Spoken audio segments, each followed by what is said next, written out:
सो आगे चलते हैं एटम्स चैप्टर में। So let's discuss about the atoms. तो यहाँ से भी आपको एक प्रॉब्लम भी आ सकती है पेपर के अंदर और साथ में कुछ थ्योरेटिकल भी पूछा जा सकता है। सो एटम्स में शुरू करते हैं। पहला जो मॉडल दिया वो दिया जे थॉमसन ने, फर्स्ट मॉडल ऑफ एटम। और इस मॉडल के अकॉर्डिंगली जो पॉजिटिव चार्ज है एटम का वो यूनिफॉर्मली स्प्रेड है पूरे वॉल्यूम में, और नेगेटिवली चार्ज जो इलेक्ट्रॉन्स हैं वो जैसे वाटरमेलन में सीड्स होते हैं वैसे एम्बेडेड है। और इस मॉडल को plum pudding model of atom भी कहा जाता है। So that was the first model. और इसकी जो लिमिटेशंस हैं वो आपको याद रखनी है, ये पेपर में पूछी जा सकती हैं। ये एक्सप्लेन नहीं करता है ओरिजिन ऑफ स्पेक्ट्रल सीरीज। और जो आगे दूसरा एक्सपेरिमेंट हुआ रदरफोर्ड का, गोल्ड फॉइल एक्सपेरिमेंट, उसमें जो अल्फ़ा पार्टिकल्स की लार्ज स्कैटरिंग मिलती है, ऑब्जर्व होती है, उसको भी ये एक्सप्लेन नहीं कर पाता है।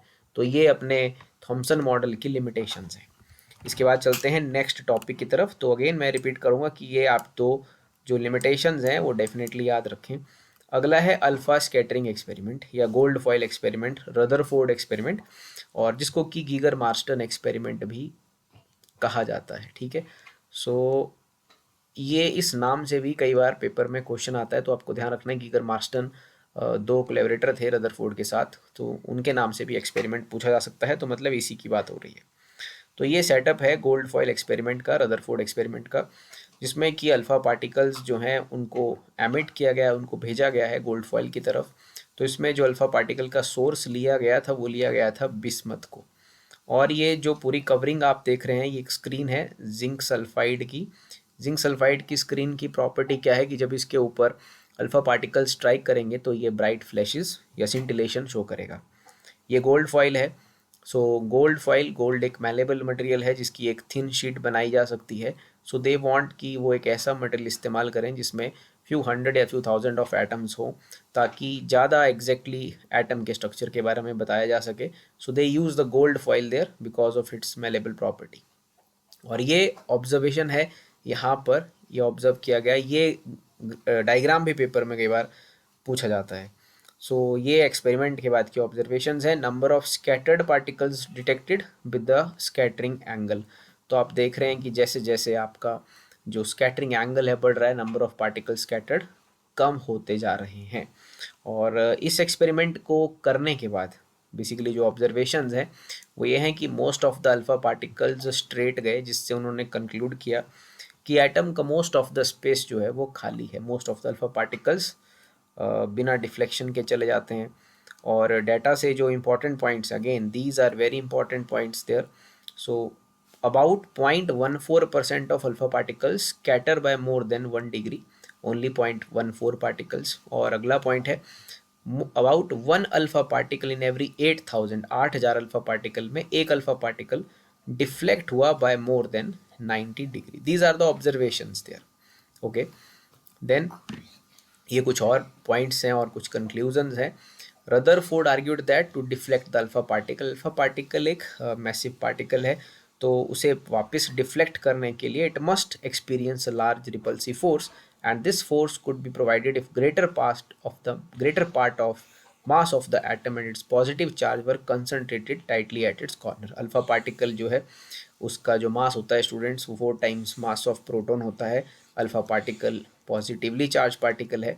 तो उनका आर्ग्यूमेंट था कि अगर इतने इस पार्टिकल को इतने मैसिव और इस पार्टिकल जो कि अच्छी खासी काइनेटिक एनर्जी के साथ मूव कर रहा है, इसे अगर वापस भेजना है तो उसको डेफिनेटली लार्ज रिपल्सिव फोर्स मिली होगी। और ऐसा पॉसिबल तभी है जब greater part of the mass of the atom, मतलब एटम का मोस्ट ऑफ द मास और उसका पॉजिटिव चार्ज एक ही जगह पर कंसंट्रेटेड रहेगा। सो that is one of the important point that was given by the Rutherford.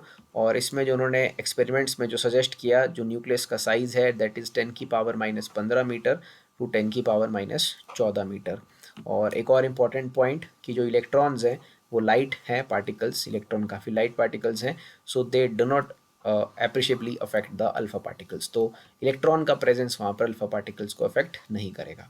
So on these basis, these experiments, इनके basis पर रदरफोर्ड एटॉमिक मॉडल की कुछ अजम्पशंस हैं जो कि पेपर में पूछी जाती हैं कि इसमें जो एंटायर पॉजिटिव चार्ज है वो एक जगह पर कंसंट्रेटेड है और उसमें सेंटर में कंसंट्रेटेड है एक छोटे से रीजन में it is of the order of 10 की पावर -15 मीटर, और इसको भी न्यूक्लियस कहा जाता है. So most of the positive charge or entire positive charge is basically according to Rutherford model is concentrated, that is called as termed as nucleus, and it is of the size 10 power -15 meter, and electrons revolve around the nucleus in different orbits, and the total positive charge, ये error है, the total positive charge is equal to total negative charge. So overall जो है atom हमारा neutral है. सो atom की neutrality की बात Rutherford model करता है. और इलेक्ट्रॉन्स को घूमने के लिए जो सेंट्रीपिटल फोर्स चाहिए, वो वहाँ पर इलेक्ट्रॉन्स और न्यूक्लियस के बीच में जो इलेक्ट्रोस्टैटिक फोर्स है, जो कूलम्बिक इंटरेक्शन है, उससे उनको मिल रही है. तो centripetal force required by the electron for revolution is provided by the electrostatic force of attraction between electrons and nucleus. So all these theoretical parts are important. यहाँ से ये theoretical parts भी पूछे जा सकते हैं पेपर के अंदर. फिर इसके बाद इसके ड्रॉबैक्स की बात कर लेते हैं. ड्रॉबैक्स भी आपसे पेपर में पूछे जा सकते हैं. तो रदरफोर्ड के मॉडल के accordingly, like the particle is electron is being continuously revolving around the nucleus, so it is a charged particle, it is in accelerated motion, it is revolving around the nucleus. So definitely whenever we have a particle, accelerated particle, so it must radiate energy continuously. तो ultimately particle electron जो है वो energy radiate करेगा continuously, और ultimately वो nucleus के अंदर fall कर जाएगा. तो ये जो बात थी, ये रदरफोर्ड मॉडल की एक लिमिटेशन बनी. मतलब ये यहाँ पर जो स्टेबिलिटी है एटम की, वो जस्टिफाई नहीं कर पा रहा है. सो इसका जो दूसरा ड्रॉबैक है फ्रेंड्स, वो इस तरह से, जैसे कि हमने ऊपर देखा कि इलेक्ट्रॉन जो है वो कॉन्टीन्यूसली रिवॉल्व करेगा, अपना एनर्जी रेडिएट करेगा. तो जैसे जैसे वो रिवॉल्व कर रहा होगा, रिवॉल्व करते करते उसका जो फ्रीक्वेंसी ऑफ रेवोल्यूशन रहेगा वो भी चेंज करता रहेगा, और वो कॉन्टीन्यूसली चेंज करेगा.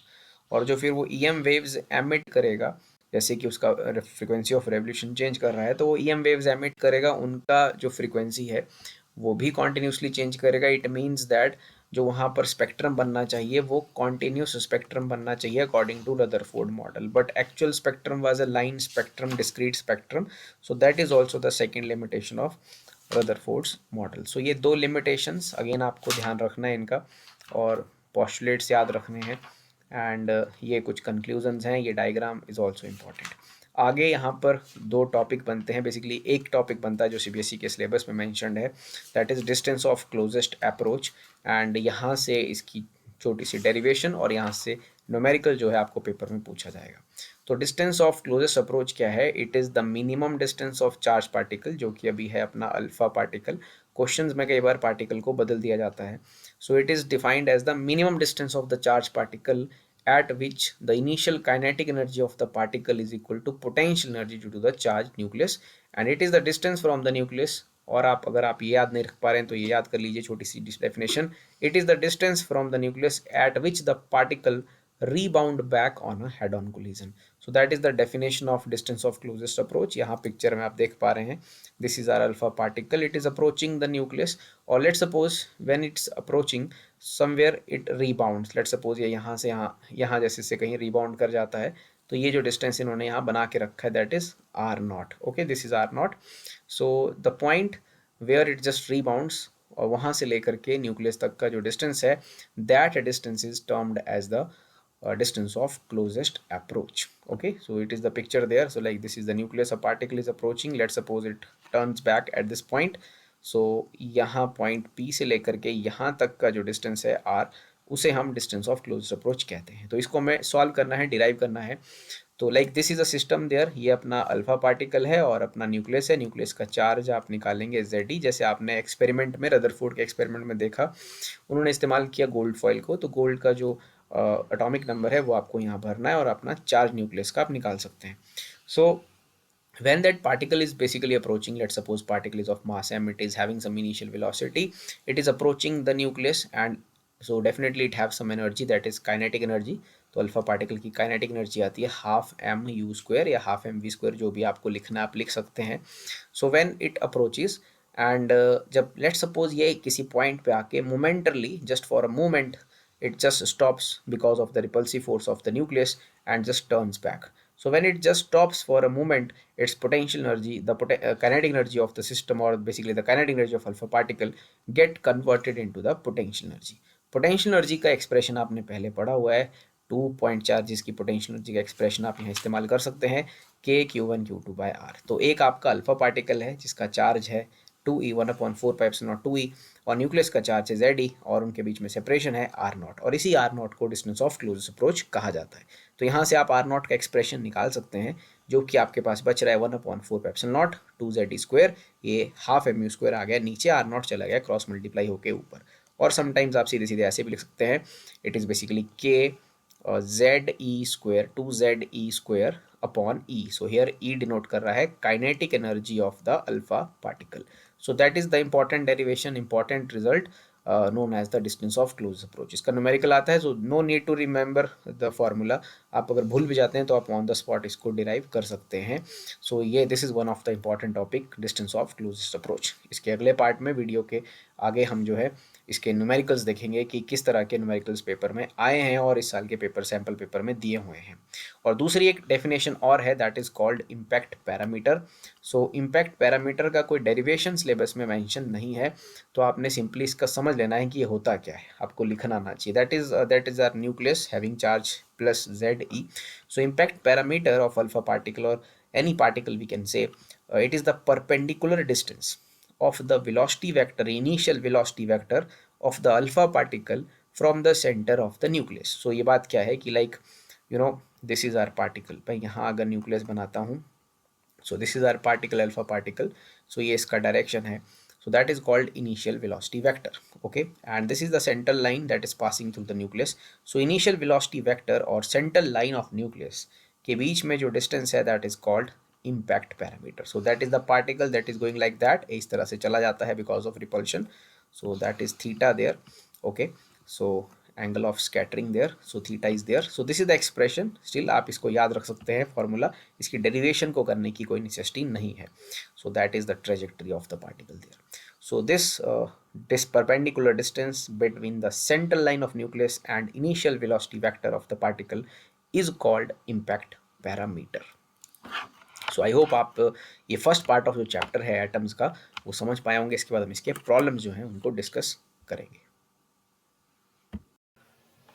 सो स्टूडेंट्स, अब हम डिस्कस करेंगे एटम्स में जो हमने टॉपिक डिस्कस किया लाइक रदरफोर्ड मॉडल और डिस्टेंस ऑफ क्लोजेस्ट अप्रोच, उससे रिलेटेड प्रॉब्लम डिस्कस करेंगे जो कि प्रीवियस पेपर्स में पूछी गई हैं। तो पहली प्रॉब्लम देखते हैं। Suppose you are given a chance to repeat the alpha particle scattering experiment using a thin sheet of hydrogen in place of gold foil। hydrogen is a solid at temperatures below 14 Kelvin। what results, आप क्या results जो हैं वो देखने वाले expect.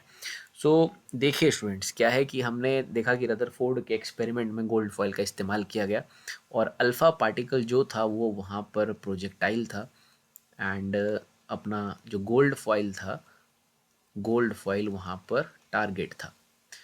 अगर हम वहाँ पर सॉलिड हाइड्रोजन का इस्तेमाल करते हैं तो वो जो सॉलिड हाइड्रोजन है स्टूडेंट्स वो बहुत ही लाइट होती है in comparison to alpha particle. So solid hydrogen is light in comparison to alpha particle. तो अपना जो टारगेट है वो लाइटर हो जाएगा और अपना जो प्रोजेक्टाइल है मतलब जो अल्फ़ा पार्टिकल है वो भारी हो जाएगा।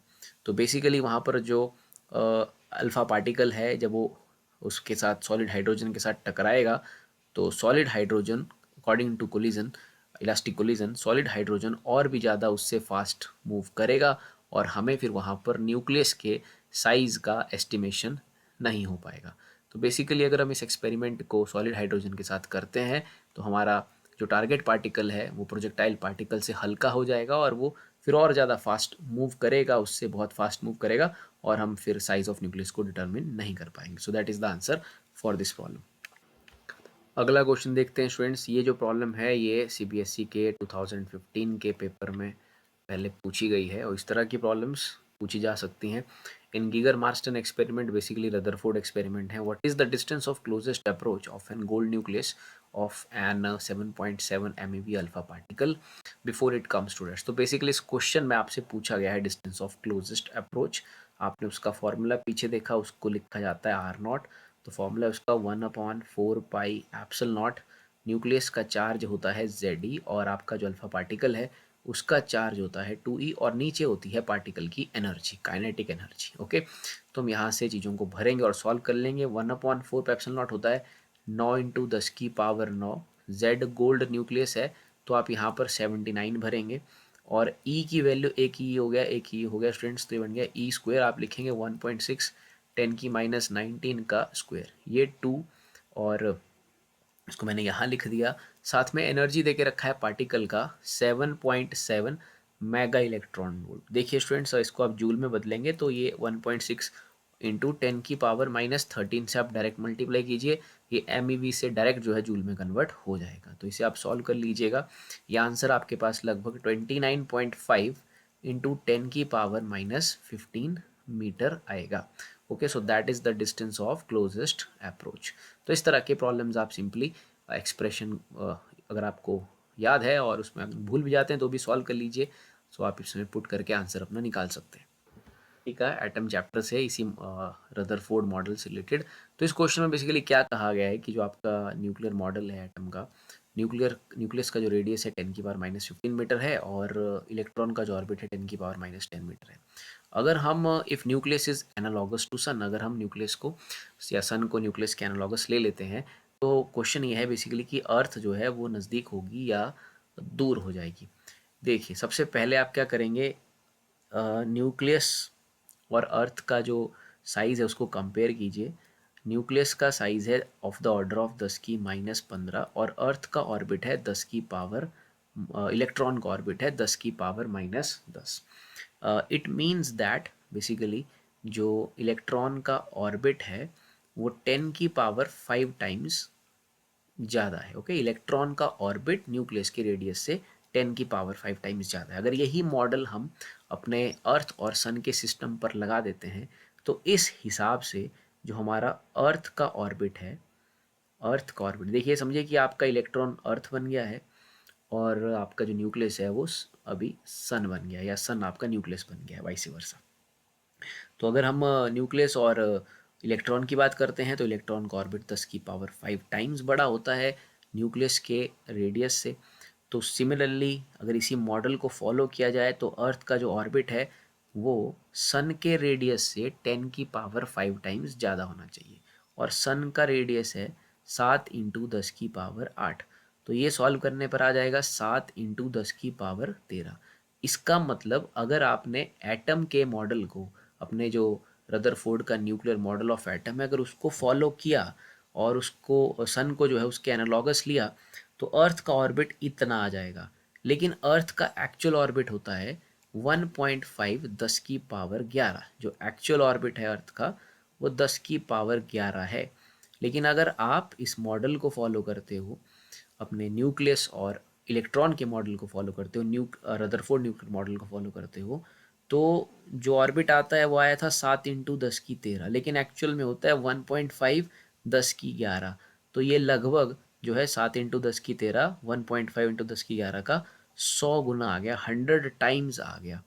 तो 100 टाइम्स अगर आ गया तो इसका मतलब ये हुआ कि अर्थ जो है would be much farther away, अगर आप इस मॉडल को फॉलो करते हो। तो उसका दूसरा सीधा सीधा सिग्निफिकेंस ये है कि जो अपना लाइक एटम है उसमें अर्थ और सन के कंपैरेटिवली ग्रेटर अमाउंट जो है, ग्रेटर फ्रैक्शन जो है एम्प्टी स्पेस का है। मतलब एम्प्टी स्पेस वहाँ पर ज़्यादा है इन कंपैरिजन टू अर्थ और सन।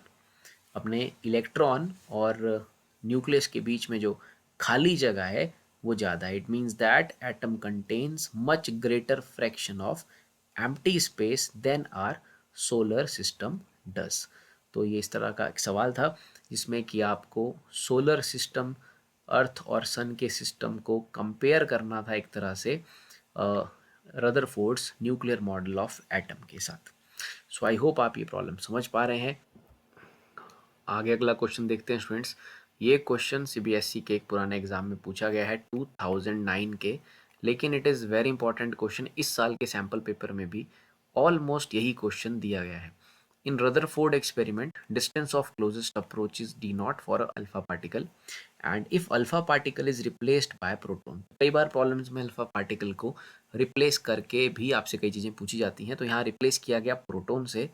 How much kinetic energy it require to have same distance of closest approach. तो बेसिकली प्रॉब्लम में दो पार्टिकल हैं, एक अल्फा है और एक प्रोटॉन है, लेकिन आप चाहते हैं कि दोनों का डिस्टेंस ऑफ क्लोजेस्ट अप्रोच जो है वो सेम रहे। देखिए आपने डिस्टेंस ऑफ क्लोजेस्ट अप्रोच का फॉर्मूला पिछले क्वेश्चंस में भी देखा, that was the expression for distance of closest approach 1/4 pi epsilon not.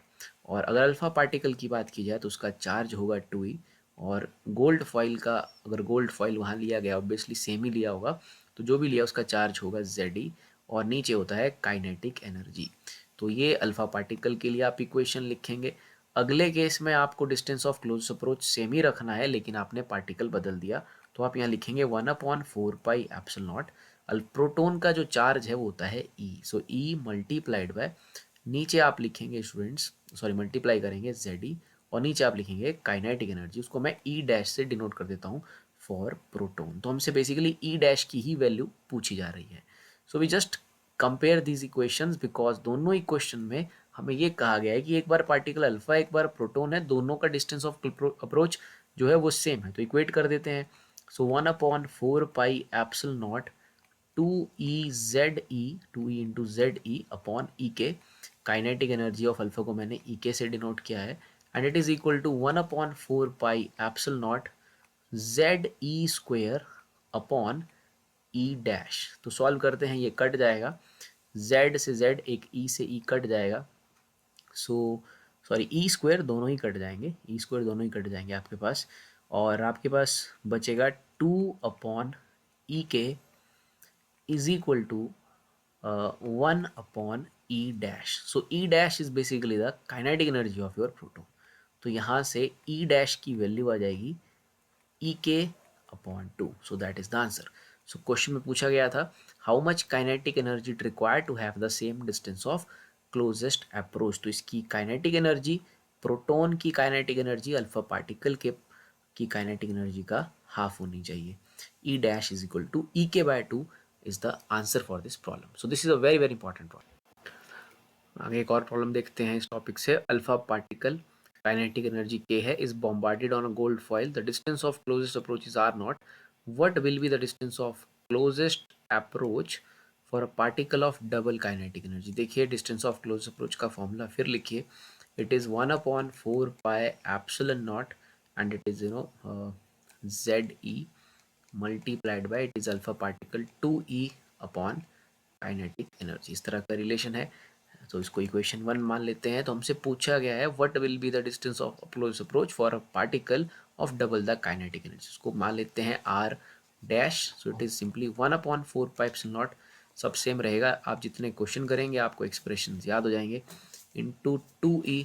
Now kinetic energy is double, so आप E की जगह लिखिए 2E। तो ऑब्वियसली अगर आप इक्वेशन सेकंड को 1 से कंपेयर करेंगे तो यहाँ जो एक्स्ट्रा चीज़ आई है वो 2 है, तो obviously we can say that r dash is basically r0 upon 2। तो डिस्टेंस ऑफ क्लोजेस्ट अप्रोच जो है स्टूडेंट्स आपके पास हाफ हो जाएगा। If you like double the kinetic energy, the distance of closest approach of alpha particle will be half, so r dash is equal to r0/2 is the answer for this problem।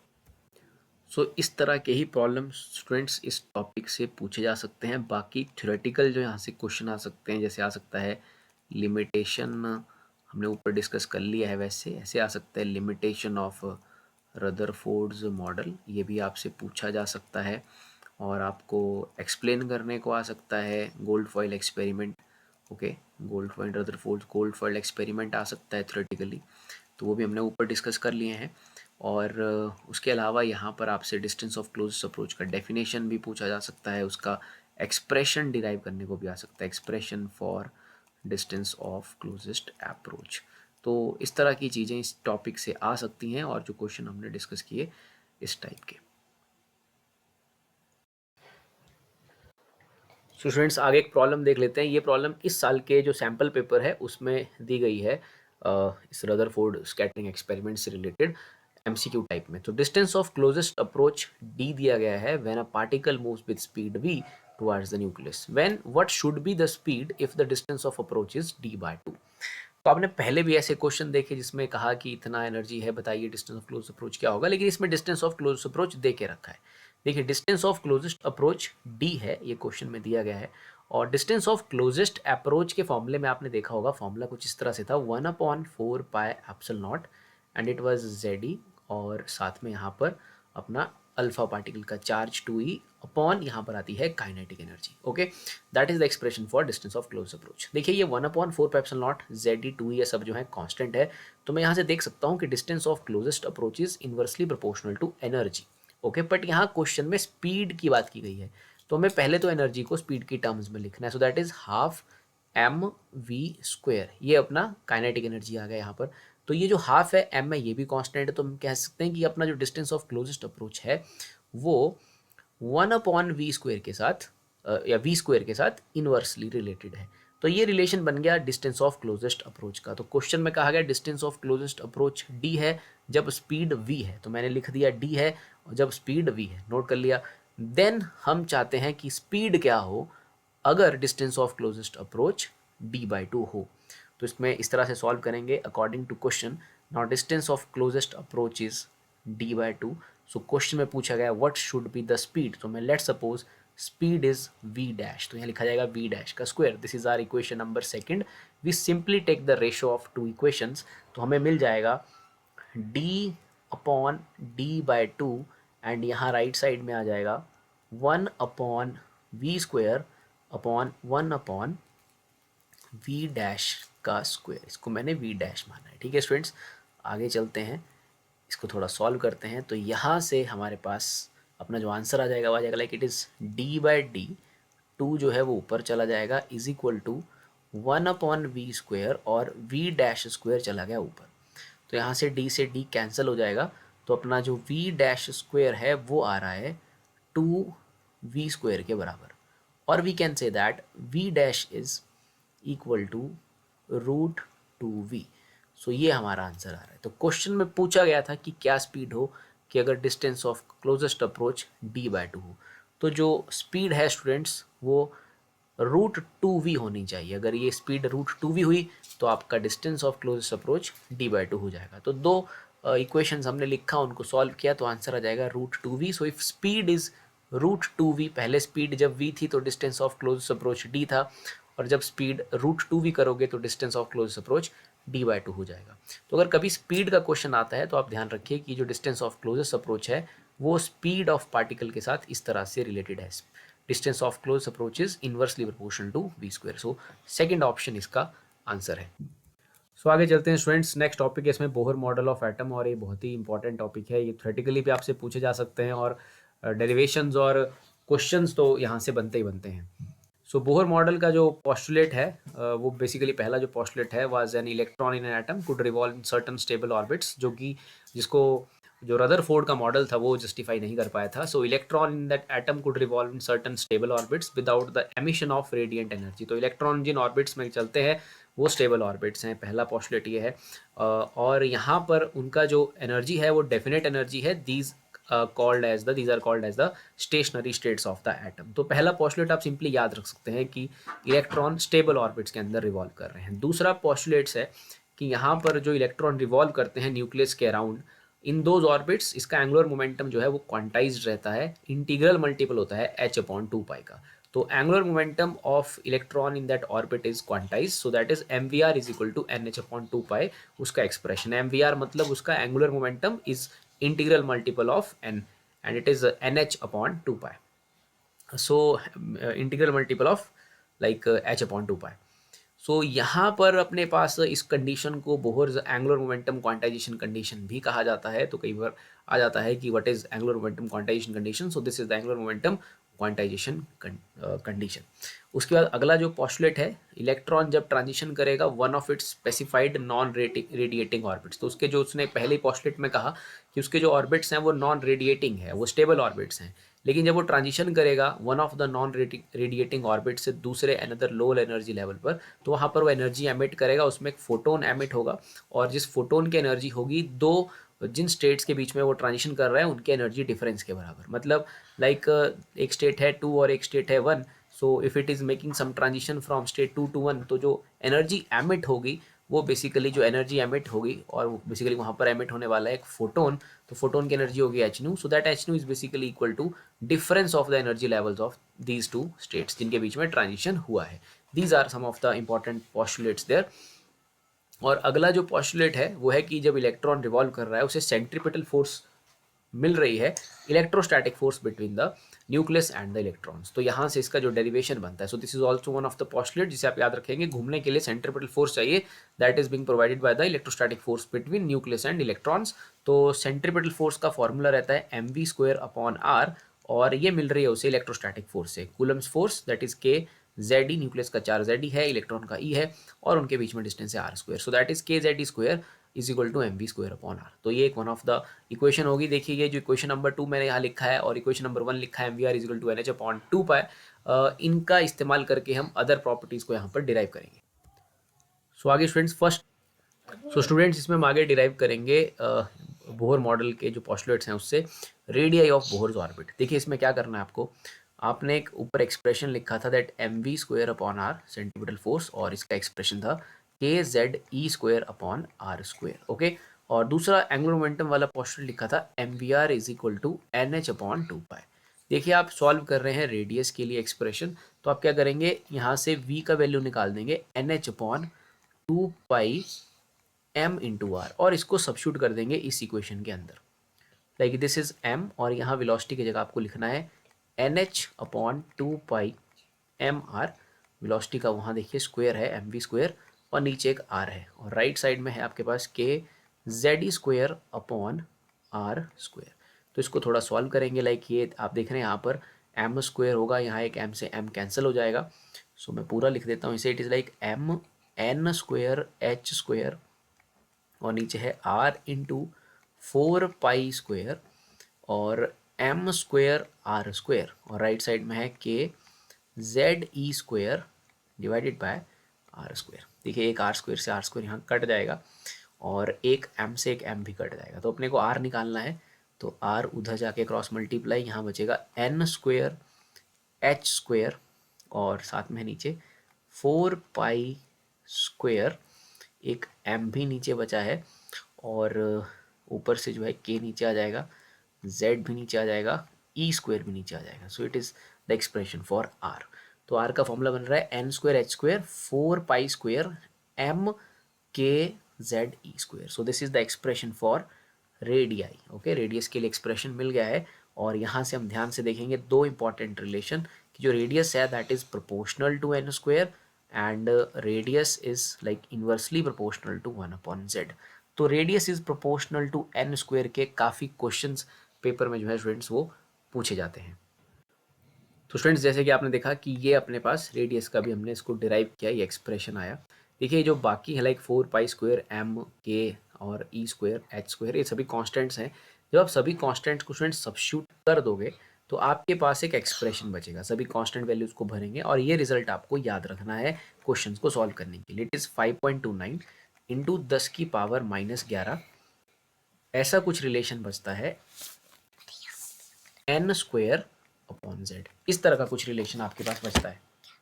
So that is the relation for radius of any nth orbit.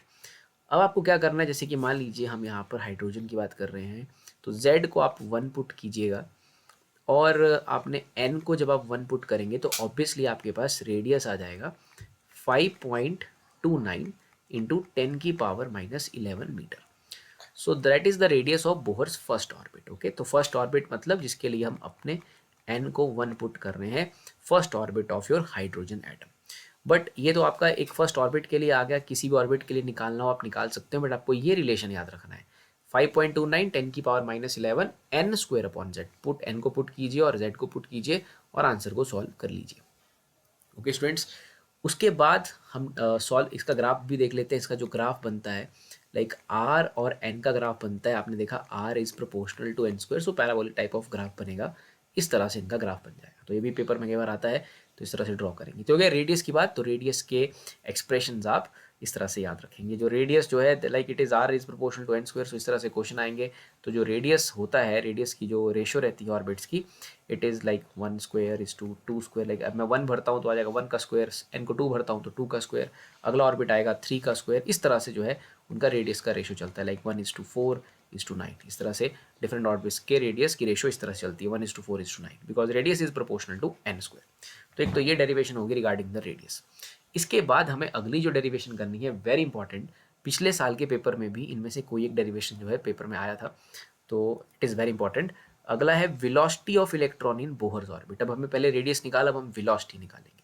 देखिए अपने पास जो भी derivation करना है, दो steps हैं। एक है अपने पास m v r is equal to n h upon 2 pi, और एक है अपने पास like m v square upon are. ये दो पोस्टुलेट्स जो इक्वेशन मिली है, m v square upon r is equal to k Z E square upon are square. These are the two postulates there.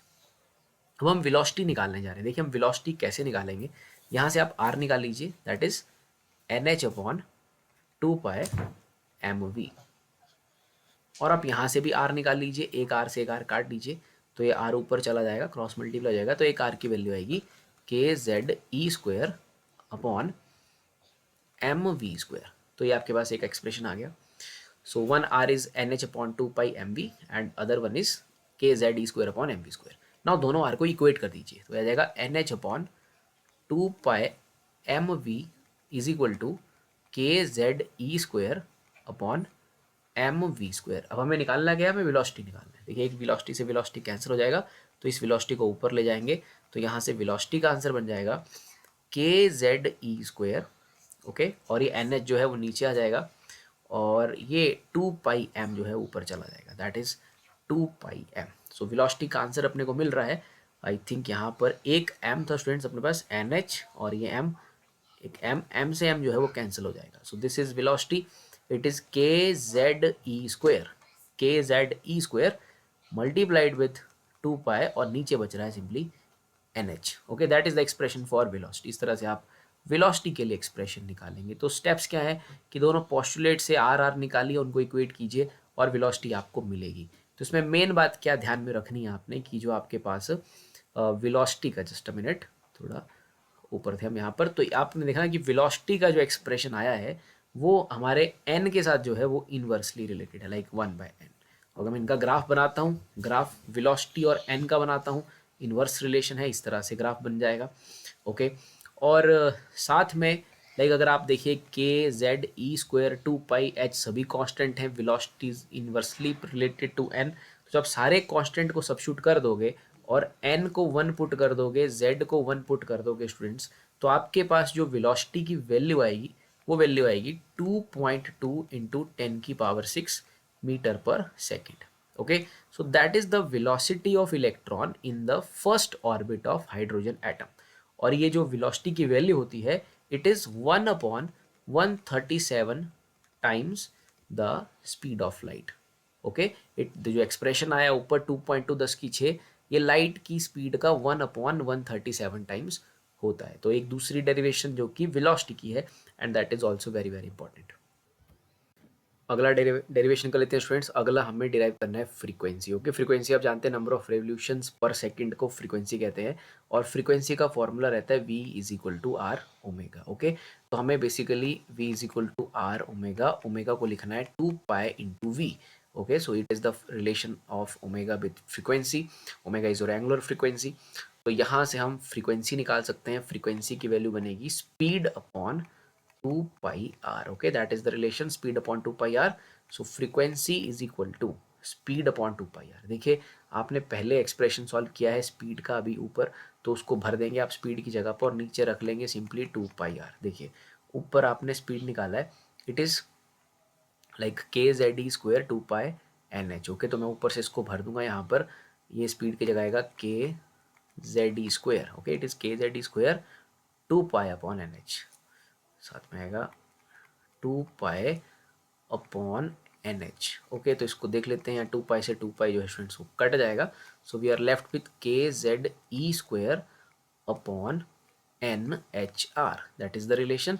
ये आ रहा है फ्रीक्वेंसी के लिए रिलेशन। लेकिन आप एक चीज़ का ध्यान रखेंगे यहाँ पर, लाइक जो रिलेशन दिखेगा आपको दिखेगा frequency is inversely proportional to N, लेकिन यहाँ है साथ में आर, आर का जो रिलेशन रहता है like R is proportional to N square, तो बाकी कॉन्स्टेंट्स हैं, सो आर के लिए आएगा N square, R is not, I am saying कि आर की जगह मैं एन स्क्वायर भर दूँ, R is proportional to N square, तो यहाँ लाइक जो फ्रीक्वेंसी है वो इन्वर्सली रिलेटेड है एन और आर के साथ, तो बेसिकली फ्रीक्वेंसी का एन के साथ जो रिलेशन बनेगा it is proportional to n cube, because r is proportional to N square, तो n square into n is n cube, so ये फ्रीक्वेंसी की वेरिएशन है एन के साथ, so that is one of the important relation. अगर आप first orbit की बात करते हैं हाइड्रोजन एटम की, मतलब z को 1 भरते हैं, n को 1 भरते हैं स्टूडेंट्स, तो आप उसका रिजल्ट याद रख सकते हैं, फ्रीक्वेंसी की वैल्यू आती है 6.5 10 की 15, इट इज 6.5 इंटू 10 की 15 रेवोल्यूशंस पर second, that is the answer for frequency. So this is the relation for frequency.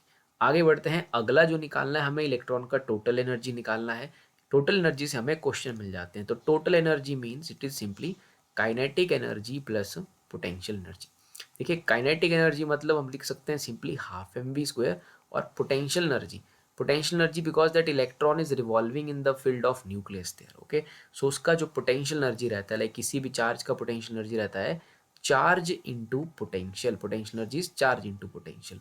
अब इलेक्ट्रॉन का चार्ज है ई इंटू पोटेंशियल, न्यूक्लियस की वजह से वहाँ पोटेंशियल होगा के जेड ई अपॉन आर, के जेड ई अपॉन आर। इलेक्ट्रॉन एक नेगेटिवली चार्ज पार्टिकल है तो यहाँ माइनस लिखेंगे, तो टोटल एनर्जी आ रहा है यहाँ से half m v square minus के Z E square upon are, ये आ रहा भी टोटल एनर्जी का एक्सप्रेशन। लेकिन वी नो दैट कि जो m v square upon r था, देखिए हमने पहला पोस्टुलेट लिखा था या जो भी तीसरा दूसरा जो भी लिखा था, that was K Z E square upon are square. देखिए यहाँ से मैं फिर एम वी स्क्वायर को क्या लिख सकता हूँ, आर से आर कट जाएगा, मैं एम वी स्क्वायर को लिख सकता हूँ के जेड ई स्क्वायर अपॉन आर, तो इसको यहाँ भर देते हैं, तो टोटल एनर्जी का फॉर्मूला हाफ वहाँ आ जाएगा, एम वी स्क्वायर की जगह आ जाएगा K Z E square upon are, ये हमने बोर के पोस्टुलेट से उठाया है। So minus potential energies K Z ई स्क्वायर अपॉन आर, तो ये देखिए k Z square upon 2 are, ये है के जेड स्क्वायर अपॉन आर, तो ये आधा है इसका, तो अगर आप इसका एलसीएम लेंगे सॉल्व करेंगे आपके पास बचेगा माइनस के जेड स्क्वायर अपॉन 2 आर। देख लीजिए दिस इज हाफ ऑफ के जेड स्क्वायर, ये के जेड स्क्वायर अपॉन आर है तो इससे ये कटेगा तो माइनस बच जाएगा। तो आपने यहाँ देखा कि आपकी जो टोटल एनर्जी आती है वो आती है माइनस के जेड स्क्वायर अपॉन 2 आर, और अगर आप अपने काइनेटिक एनर्जी को देखते हो वो है के जेड स्क्वायर अपॉन 2 आर, लेकिन काइनेटिक एनर्जी पॉजिटिव है, ये काइनेटिक एनर्जी है, तो आप एक रिलेशन याद रखेंगे कि जो टोटल एनर्जी होती है वो basically negative of kinetic energy होती है। देखिए काइनेटिक एनर्जी होगी आपकी पॉजिटिव, लेकिन टोटल एनर्जी काइनेटिक एनर्जी का नेगेटिव होगी, और जो टोटल एनर्जी होगा स्टूडेंट्स बेसिकली ये टोटल एनर्जी का फॉर्मूला है माइनस के Z square upon 2 R. Total energy और पोटेंशियल एनर्जी के बीच में भी रिलेशन है, ठीक है, total energy is basically actually total energy is in negative, total energy हमारी नेगेटिव है, तो total energy is minus 1/2 of potential energy, okay, या we can simply say that, sorry आपको माइनस लगाने की जरूरत नहीं है, पोटेंशियल एनर्जी भी नेगेटिव होता है, total energy is half of potential energy, तो टोटल एनर्जी पोटेंशियल एनर्जी का हाफ होता है, और अपना टोटल एनर्जी और काइनेटिक एनर्जी का वैल्यू सेम होता है, पर टोटल एनर्जी काइनेटिक एनर्जी का नेगेटिव होता है, मतलब अगर काइनेटिक एनर्जी 5 है तो टोटल एनर्जी आ जाएगी -5, ओके, और अगर पोटेंशियल एनर्जी -10 है तो आपका टोटल एनर्जी आ जाएगा हाफ ऑफ -10 इज -5। इस तरह से आप इन सबको आपस में रिलेट कर सकते हैं, these are the things there. So I am again repeating, ये रिलेशंस आपके इस्तेमाल होंगे, बाकी यहाँ थोड़ा और फर्दर इसको यहाँ जैसे सॉल्व कर लेते हैं।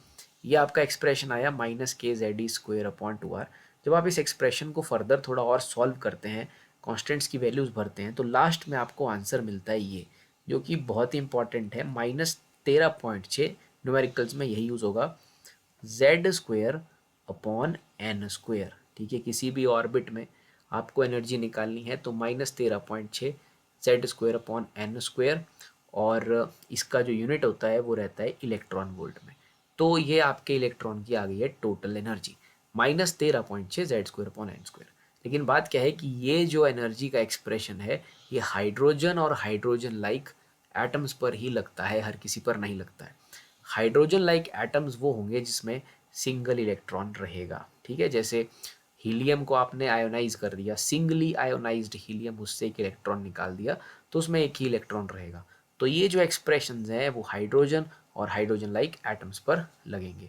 सो I am again repeating the result, kinetic energy और टोटल एनर्जी का मैग्नीट्यूड सेम होता है लेकिन टोटल एनर्जी नेगेटिव होती है। Total energy half of potential energy होती है, ठीक है। और पोटेंशियल एनर्जी आपका ऑब्वियसली नेगेटिव में होगा। तो मैंने एग्जांपल भी दिया कि अगर पोटेंशियल एनर्जी -10 है तो काइनेट टोटल एनर्जी आपके पास -5 आ जाएगी। So these are the things there. इसके बाद इस मॉडल की कुछ लिमिटेशंस हैं, this can not be extended. अब लिमिटेशंस भी या उसको शॉर्ट कमिंग्स से भी पेपर में पूछा जा सकता है कि रदरफोर्ड के मॉडल की क्या शॉर्ट कमिंग्स है। It can not be extended to more electron atoms such as helium और it is only for hydrogenic. Hydrogenic means जिनके पास सिंगल इलेक्ट्रॉन हो, हाइड्रोजन लाइक एटम्स हो, उनको हाइड्रोजेनिक कहा जाएगा। उन्हीं पे ही एक्सप्रेशन ये मॉडल अप्लाई होता है। ये इन्वॉल्व करता है, बोहर मॉडल इन्वॉल्व करता है electrical force between nucleus and electron. में कहा कि इलेक्ट्रॉन और न्यूक्लियस के बीच में इलेक्ट्रोस्टैटिक फोर्स है जिसकी वजह से इलेक्ट्रॉन रिवॉल्व कर रहे हैं, but it does not include the electrical forces between electrons which necessarily appear in the multi electron system. मतलब मल्टी इलेक्ट्रॉन सिस्टम में एप्लीकेबल नहीं हो पाएगा बिकॉज एक तो ये इलेक्ट्रॉन भी तो फोर्स लगाते हैं एक दूसरे का इलेक्ट्रिकल फोर्स, तो उसको अकाउंटेबिलिटी में नहीं ले रहा है। So that is first limitation, that is second. Any two limitations आपको याद रहे तो अच्छा है। बाकी this model is unable to explain the relative intensities of the frequencies in the spectrum and cannot be generalized to complex atoms. आप simply याद रख सकते हैं cannot be applied to complex atoms and like it does not consider the electron repulsion or like it is only applicable to hydrogen like atoms. So these are the some limitation there of this Bohr's model.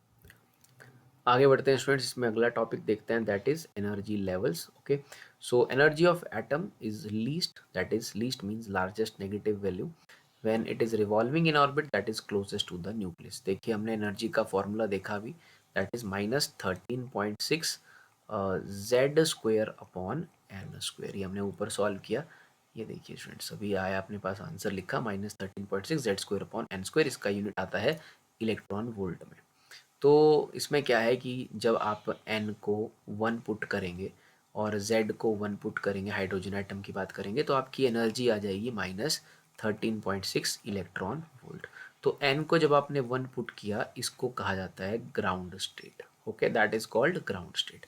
और फिर इस तरह से जो है आपकी जो energy है, जो लीस्ट एनर्जी आती है वो आती है -13.6 इलेक्ट्रॉन वोल्ट। और ये एनर्जी नेगेटिव है, ये रिप्रेजेंट करता है बाउंड स्टेट को, it is a bound state. Okay, और लाइक अगर आप देखिए कि जो अब आपको इलेक्ट्रॉन को फ्री करना है, अब उसका ग्राउंड स्टेट में n1 में जो उसका एनर्जी है वो है -13.6। जब आप लाइक उसको फ्री करेंगे तो उसका एनर्जी हो जाएगा, it is in bound state तो एनर्जी नेगेटिव है, जब उसको फ्री करेंगे तो उसका एनर्जी हो जाएगा स्टूडेंट्स 0। तो उसका एनर्जी 0 तब होगा जब आप उसको +13.6 एनर्जी देंगे, तो जाके इसका एनर्जी 0 हो जाएगा। इसका मतलब इस इलेक्ट्रॉन को आयोनाइज करने के लिए जो एनर्जी लगा, minimum energy required to free the electron from the ground state is +13.6 electron volt. अगर हमारा कहीं पर एनर्जी -5 है तो हमें फ्री करने के लिए लगेगा +5 ताकि हमारी एनर्जी क्या हो जाए 0। तो जब इलेक्ट्रॉन फ्री स्टेट में चला जाएगा तो उसका बाउंड स्टेट एनर्जी हो जाएगा 0। तो हाइड्रोजन एटम के केस में बात की जाए तो ग्राउंड स्टेट एनर्जी होती है -13.6 और फ्री करने के लिए एनर्जी लगती है +13.6 और इसी एनर्जी को कहा जाता है आयोनाइजेशन एनर्जी। तो कई बार आपसे आयोनाइजेशन एनर्जी पूछी जाएगी। दूसरी चीज़ यहाँ से क्वेश्चन पूछा जाएगा, हम आगे प्रॉब्लम डिस्कस करेंगे। आपकी आयोनाइजेशन एनर्जी है 13.6 EV अगर आपको ग्राउंड स्टेट से किसी इलेक्ट्रॉन को निकालना है। तो जो आयोनाइजेशन एनर्जी है स्टूडेंट्स उतना ही आयोनाइजेशन पोटेंशियल भी होता है। तो अगर आपसे आयोनाइजेशन पोटेंशियल पूछा जाए तो आप लिखेंगे 13.6 वोल्ट, 13.6 वोल्ट। और इसमें लिखा गया है कि जो रिजल्ट आता है आयोनाइजेशन एनर्जी का वो एक्सपेरिमेंटल वैल्यू से भी एक्सीलेंट तरीके से मैच करता है, एग्रीमेंट में है। और at room temperature most of the hydrogen atoms are in ground state, room temperature पर ग्राउंड स्टेट पे होते हैं।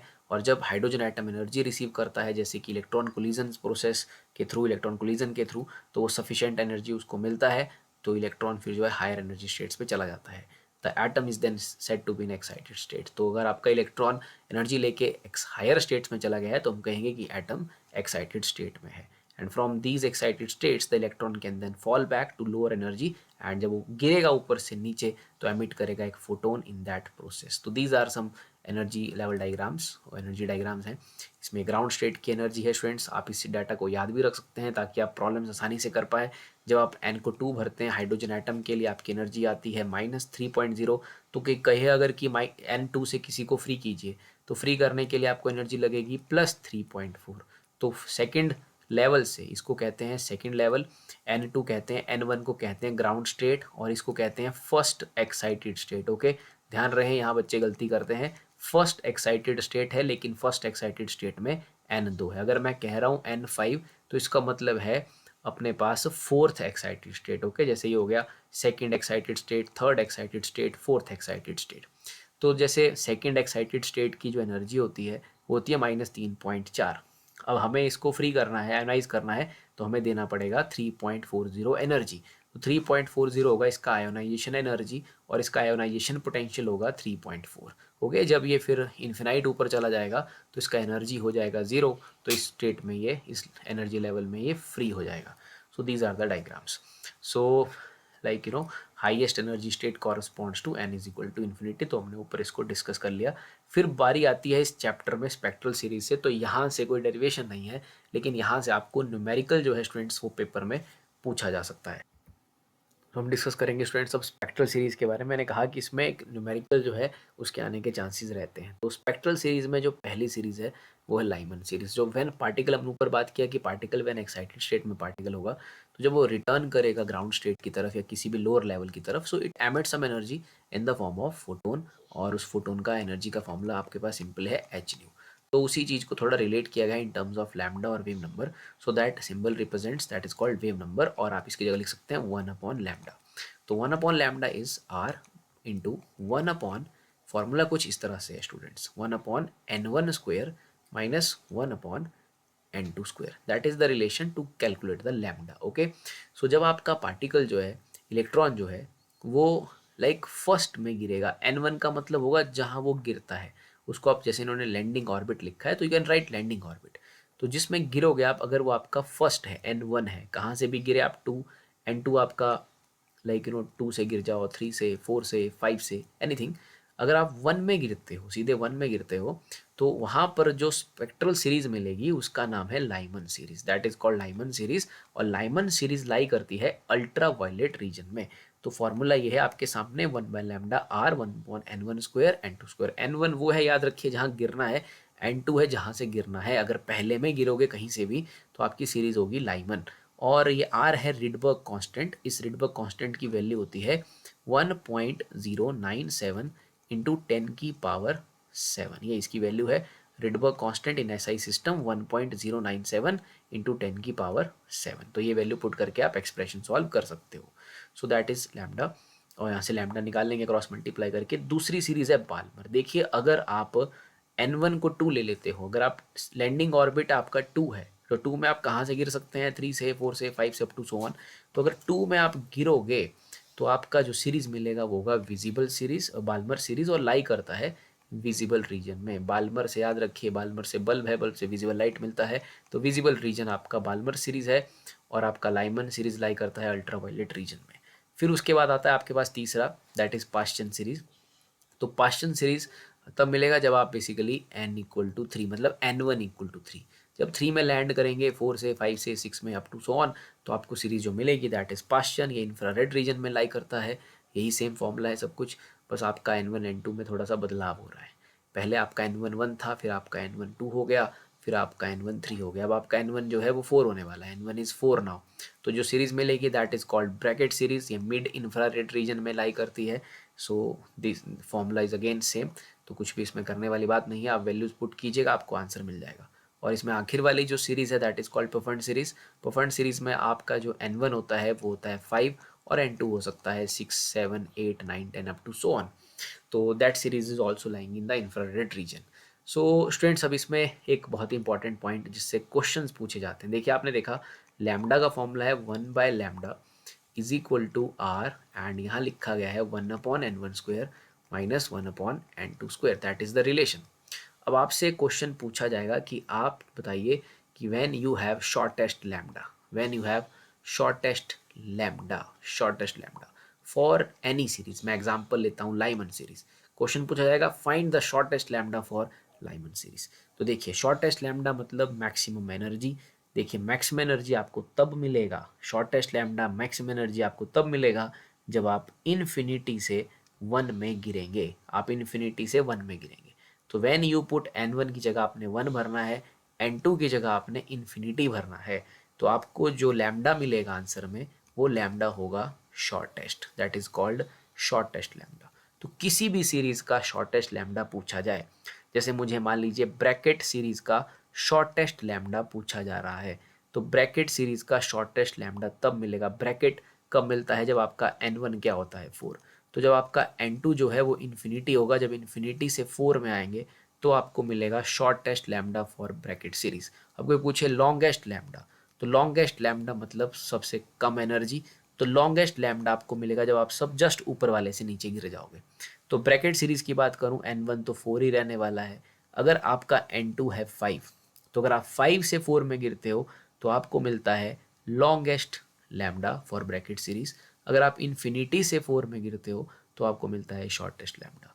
एक और एग्जांपल ले लेता हूँ, पास्टन सीरीज में आप जानते हैं n1 क्या रहने वाला है 3, तो अगर आप इन्फिनिटी से 3 में गिरते हो, ट्रांजिशन करता है इलेक्ट्रॉन, तो आपको जो लैम्डा मिलेगा वो मिलेगा शॉर्टेस्ट लैम्डा।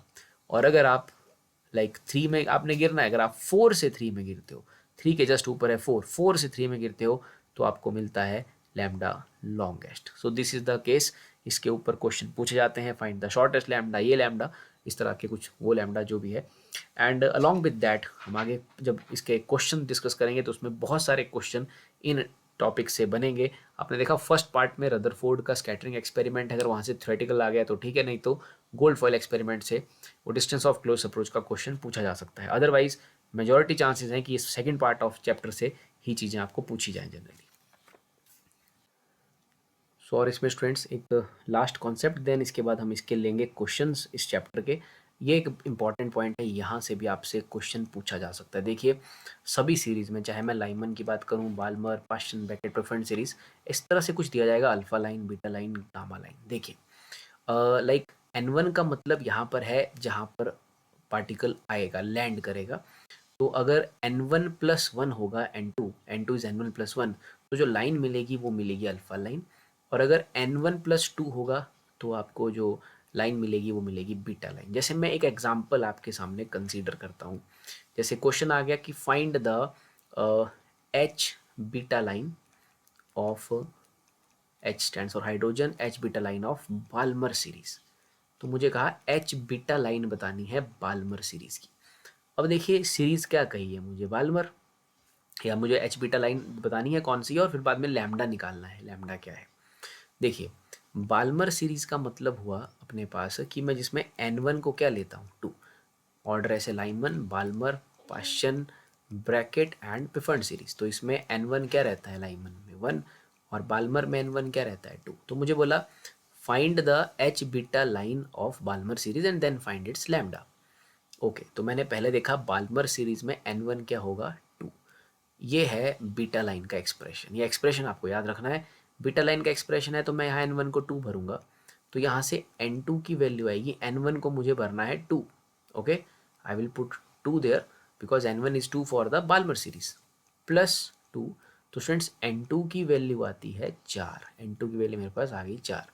तो मतलब जब 4 से n1 है 2 बिकॉज बाल्मर सीरीज की बात हो रही है, जब 4 से 2 में ट्रांजिशन होगा तो उसे कहा जाएगा H beta line of Balmer series. Okay, beta line of Balmer series, that is called beta line of Balmer series. अब मेरे से कोई इसका वेवलेंथ पूछ लेता है, तो मैं को जानता हूँ फॉर्मूला है 1/λr 1/n1², n1 भरना है 2, 2 का स्क्वायर माइनस, और n2 भरना है आपको 4, तो 4 का स्क्वायर। तो ये सॉल्व करेंगे 1/λ is equal to R, it is 1/4 minus 1/16। तो इसे सॉल्व कर लेंगे। So I hope it is like 1/λ is equal to R students, 16 LCM आएगा अपना, और 4 4 ज़ा 16, तो it is like 4 minus 1। Okay, I hope इसका आप सॉल्व कर लेंगे। क्रॉस मल्टीप्लाई, लैम्डा उधर चला जाएगा, 16 उधर चला जाएगा, 4 minus 1, 16/3r, that is the expression for lambda, or this lambda is for what, that is the beta line of Palmer series. So you will get beta line of Palmer series means आपसे कोई alpha line पूछता है तो alpha line of किसी भी series का पूछता है, लाइमन का पूछता है, तो आप लाइमन के लिए आप जानते हैं कि n1 को क्या भरना पड़ता है, n1 को 1 भरना पड़ता है। जैसे मेरे को इस क्वेश्चन में बीटा लाइन पूछी तो मैंने बाल्मर की बीटा लाइन पूछी तो मैंने n1 को 2 भरा, तो नेचुरली n2 मेरा 4 आ गया, तो ट्रांजिशन हुआ 4 से 2। तो ये सीरीज़ को आप याद रखिए, लेफ्ट हैंड साइड में सब में n2 है और राइट हैंड साइड में n1 है और साथ में 1 2 3 है, अल्फा बीटा गामा। ये 3 लाइन से अगर आपको याद रहे तो यहाँ से क्वेश्चन आए तो आप इस तरह से उसे सॉल्व करोगे। सो स्टूडेंट्स, अब हम करेंगे इसके कुछ प्रॉब्लम्स। तो एक प्रॉब्लम लेते हैं, what is the shortest wavelength present in the Paschen series. Okay, देखिए आपने सीरीज देखा Lyman, Balmer, Paschen, Brackett and Pfund series. तो पाश्चन आ रहा है आपके पास नंबर 3 पे, तो आपको पता है n1 को आपको भरना है स्टूडेंट्स 3। आपसे पूछा है शॉर्टेस्ट वेवलेंथ, हमने पीछे डिस्कस किया शॉर्टेस्ट वेवलेंथ मतलब जब आपका n2 होगा इन्फिनिटी, इन्फिनिटी से 3 में ट्रांजिशन करना है, आपको शॉर्टेस्ट लैम्डा पूछा जा रहा है, तो फॉर्मूला होगा r और ब्रैकेट 1/n1 स्क्वायर। तो n1 की जगह भरना है आपको स्टूडेंट्स अपना 3, 3 का स्क्वायर आएगा 9 माइनस 1/इन्फिनिटी, जो कि बन जाएगा सिंपली 0। तो एक बनेगा आपके पास 1/λ is equal to r into 1/9। So you can say lambda is, lambda जाएगा ऊपर, 9 जाएगा ऊपर और r आएगा नीचे। So lambda is 9/r। आप इसे सॉल्व कर लीजिएगा, मैं आपको इसका आंसर लिख के दे रहा हूँ। सो आई होप आप r की वैल्यू सब्स्टिट्यूट करेंगे and you will easily get your answer. तो r की वैल्यू अपने पास लाइक इट वाज, मैं ऊपर नोट किया था, इट वाज 1.097 इंटू 10⁻7 ये वैल्यू है। सो विल पुट r की जगह 1.097 इंटू 10⁻7। तो आप जब इसे सॉल्व करेंगे आपके पास जो आंसर आएगा it is like 8.18 into 10⁻7 metre. So that is the lambda, that is the shortest lambda transition is from infinity to 3। आगे एक और प्रॉब्लम देखते हैं स्टूडेंट्स। ये प्रॉब्लम 2010 के सीबीएसई के पेपर में है और एनसीईआरटी की एक जनरल प्रॉब्लम है। ग्राउंड स्टेट एनर्जी आपको देखा आपने, इलेक्ट्रॉन का होता है -13.6 इलेक्ट्रॉन वोल्ट, और आपसे पूछी जा रही है what are the kinetic energy and potential energy of the electron in this state. देखिए टोटल एनर्जी दे के रखी है -13.6। हमने ऊपर देखा कि काइनेटिक एनर्जी भी टोटल के ही बराबर होता है, लेकिन काइनेटिक आपने याद रखना है पॉजिटिव होता है। तो टोटल -13.6, काइनेटिक लिखना है आपने 13.6 इलेक्ट्रॉन वोल्ट पर पॉजिटिव लिखना है। अब बारी आती है पोटेंशियल एनर्जी की। तो स्टूडेंट्स जो पोटेंशियल एनर्जी है वो टोटल एनर्जी का डबल होती है। ओके, तो आप सिंपली करेंगे 2 इंटू -13.6, पोटेंशियल एनर्जी भी आपकी नेगेटिव में आएगी, तो जब आप गुणा करेंगे मल्टीप्लाई करेंगे आपके पास आएगा 27.2 इलेक्ट्रॉन वोल्ट। तो ये आ गई पोटेंशियल एनर्जी। कौन सी स्टेट में पूछी गई है? ग्राउंड स्टेट में हमने निकाली है। So this is the answer for the problem. So आगे एक और क्वेश्चन देखते हैं students. The radius of inner most electron orbit of hydrogen atom is 5.3 10⁻11, और हमसे पूछा है radius of the n equal to 2 and 3 orbit. देखिए हमने डिराइव किया तो आपने देखा था r is proportional to n²/z, तो हाइड्रोजन एटम ही है, एटम तो सेम ही है। तो आपको पूछा है n2 और n3 ऑर्बिट का रेडियस। इनर मोस्ट का रेडियस देखिए क्या है, 5.3 10⁻11 है।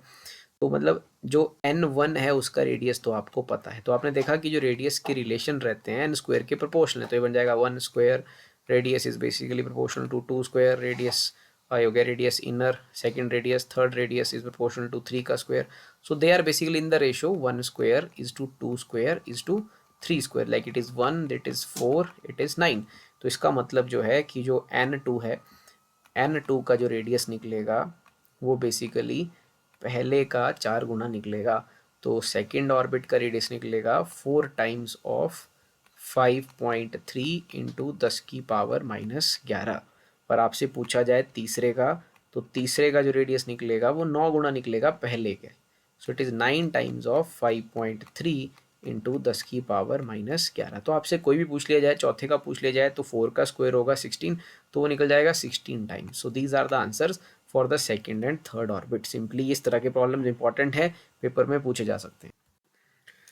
आगे देखते हैं स्टूडेंट्स एक और प्रॉब्लम। सो इस प्रॉब्लम में क्या लिखा गया है, it is again important problem. So 12.5 EV electron beam is use to bombard gaseous hydrogen at room temperature, what series of wavelength will be emitted. देखिए electron beam is use to bombard gaseous hydrogen atom, ठीक है। सो जो gaseous hydrogen atom है उसका जो ground state energy रहता है, room temperature पे हमने बात किया कि जो हाइड्रोजन है वो बेसिकली उसमें ग्राउंड स्टेट में रहती है, पार्टिकल जो है वो ग्राउंड स्टेट में रहता है एट रूम टेम्परेचर। एनर्जी देने पर पार्टिकल एक्साइटेड स्टेट में, इलेक्ट्रॉन जो है एक्साइटेड स्टेट में जाता है। तो ग्राउंड स्टेट एनर्जी जो रहती है वो रहती है -13.6 इलेक्ट्रॉन वोल्ट। तो आपने इसको बॉम्बार्ड किया एक बीम के साथ, मतलब आपने -13.6 को गिवन दिया है 12.5, ओके, इतना एनर्जी आपने दिया है। अभी उसका एनर्जी था -13.6 ग्राउंड स्टेट में, ग्राउंड स्टेट में एनर्जी था -13.6, को आपने दिया 12.5। तो आप इसे जब सॉल्व करोगे आपके पास आएगा -1.1, मतलब इसका मतलब कि बॉम्बार्डमेंट करने के बाद जो एनर्जी हो जाएगी वो हो जाएगी इलेक्ट्रॉन की -1.1। अब हमें ये चेक करना है कि -1.1 उसकी एनर्जी कौन से n में होती है। So we have the relation energy is equal to -13.6 upon N square. Hydrogen की बात कर रहे हैं तो सिंपली वो 1 ही है। तो एनर्जी हमें हमारी आई है -1.1 और equal to -13.6 upon N square. आप सारे स्टेप्स ध्यान से देखिए, इस तरह से आप ऐसे प्रॉब्लम को सॉल्व करेंगे। यहाँ से आपको एन स्क्वेयर की वैल्यू मिलेगी 13.6। अब अभी बेसिकली चेक कर रहे हैं कि -1.1 कहाँ पर एनर्जी होती है, कौन से ऑर्बिट में होती है। So it is divided by 1.1।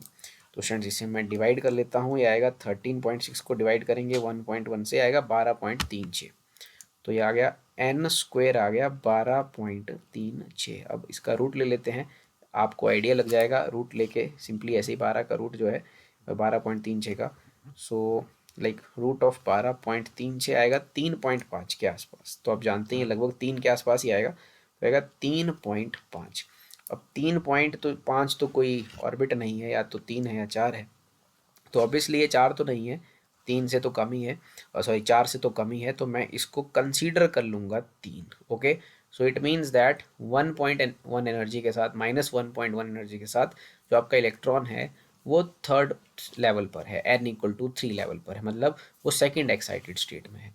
तो अब ये क्या क्या ट्रांजिशन यहाँ से कर सकता है, what series of wavelength will be emitted. तो ये 3 से कहाँ आ सकता है, देखिए ये 3 से 2 में आ सकता है।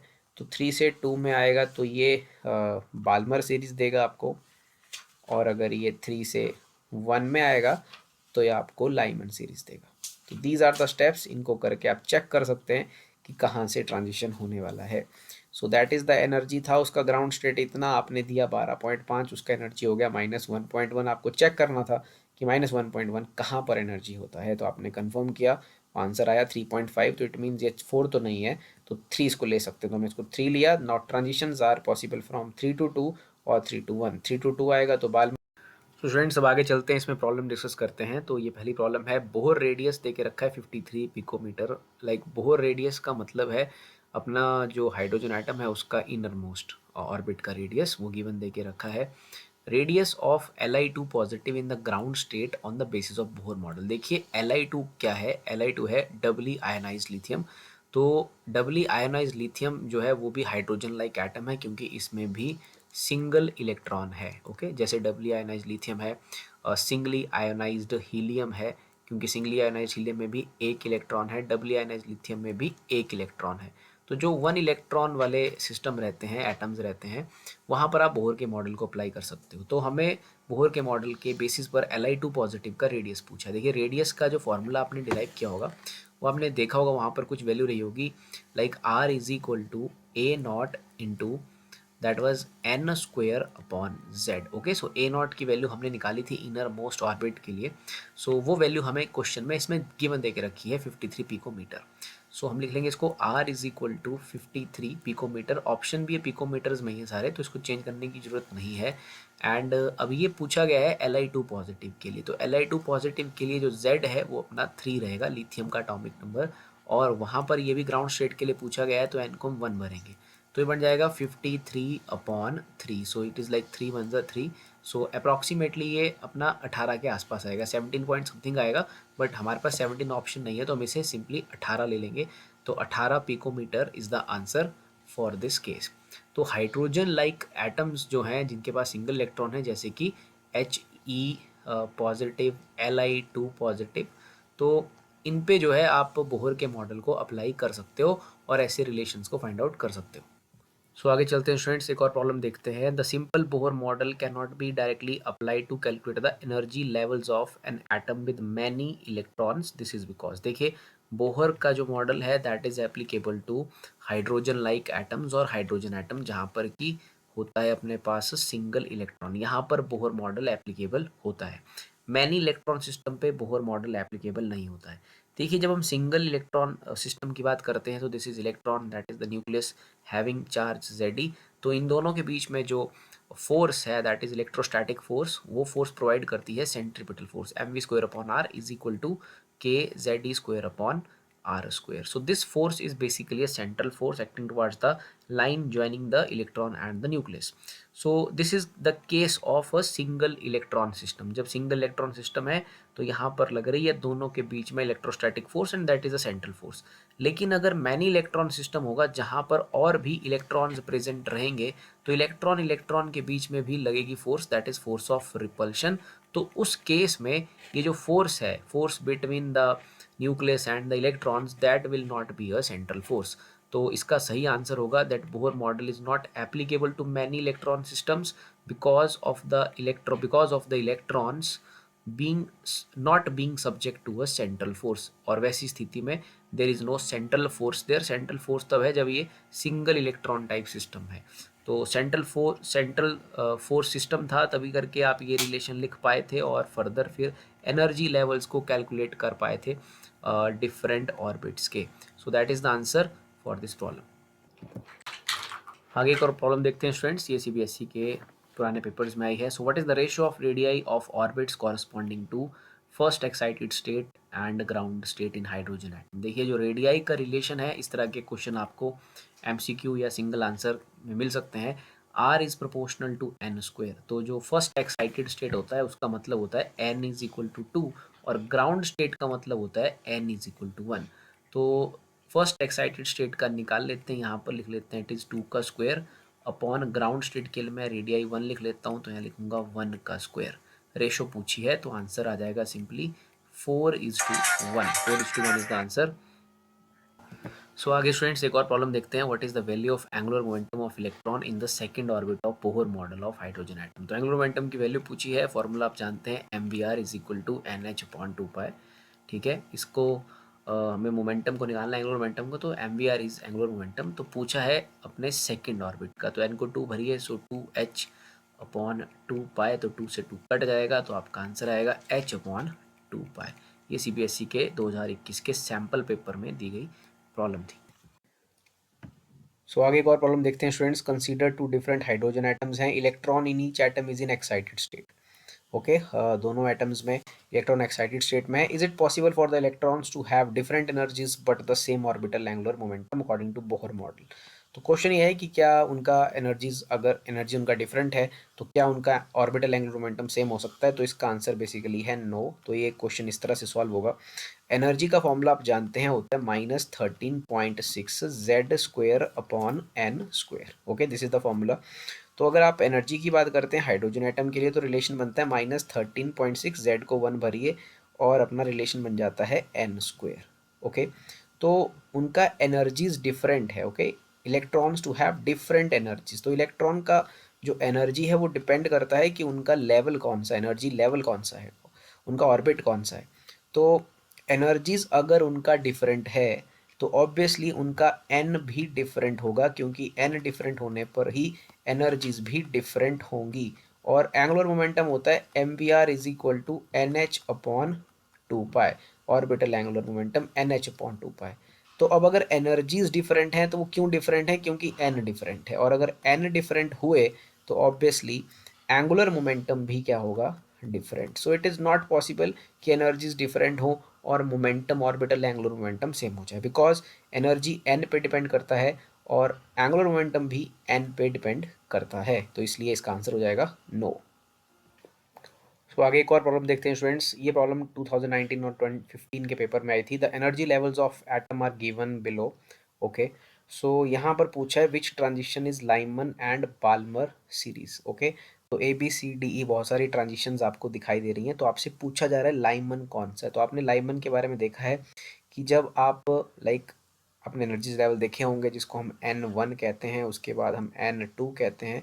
तो जब 1 में आते हैं, लोएस्ट एनर्जी लेवल में आते हैं, तो उसको कहा जाता है लाइमन सीरीज। ओके, तो यहाँ सभी ट्रांजिशन में देखिए लोएस्ट एनर्जी लेवल है आपके पास -10। -10 is the lowest energy level, lowest energy level, it is the lowest energy level. तो लोएस्ट एनर्जी लेवल में जो ट्रांजिशंस हो रही हैं वो हो रही हैं सी, और एक हो रही है आपके पास ई। तो जो सी और ई है वो लाइमन बता रही है, it is a Lyman series, it is Lyman series. तो क्वेश्चन था कौन सा ट्रांजिशन जो है लाइमन है, तो जो लोएस्ट एनर्जी लेवल में होगा, जैसे कि यहाँ पर सी देखिए -10 में आ रहा है, ई देखिए ये भी -10 में आ रहा है, क्योंकि यहाँ का लोएस्ट -10 है, तो यहाँ के लोएस्ट में जो आ रहे हैं वो अपने लाइमन को बिलोंग कर रहे हैं। लाइमन के बाद आता है स्टूडेंट्स बाल्मर। बाल्मर में आपने पढ़ा होगा जब हमारा N1 वहाँ पर हमने फॉर्मूला लिखा था, N1 अगर 2 होता है, अगर 2 लेवल पे कोई आता है, तो वहाँ पर ऊपर से जब 2 में इलेक्ट्रॉन जब जंप करता है, रेडिएशन एमिट करता है, तो वहाँ पर जो ट्रांजिशन होता है that is called Balmer series. तो अब यहाँ पर दूसरे एनर्जी लेवल की बात की जाए तो यहाँ पर आ रहा है बी, देखिए दूसरे में आ रहा है, ये हमारा सेकेंड एनर्जी लेवल हुआ यहाँ पर। ओके, तो इसमें आ रहा है बी और इसमें आ रहा है डी।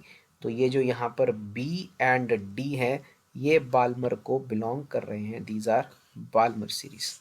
ये बाल्मर सीरीज है, Balmer transition in Balmer series है। तो B and D for the Balmer और C and E for the Lyman. So this is the concept, इसकी मदद से आप पहचान पाएंगे कि कौन सा लाइमन और Balmer, and it is one of the important question.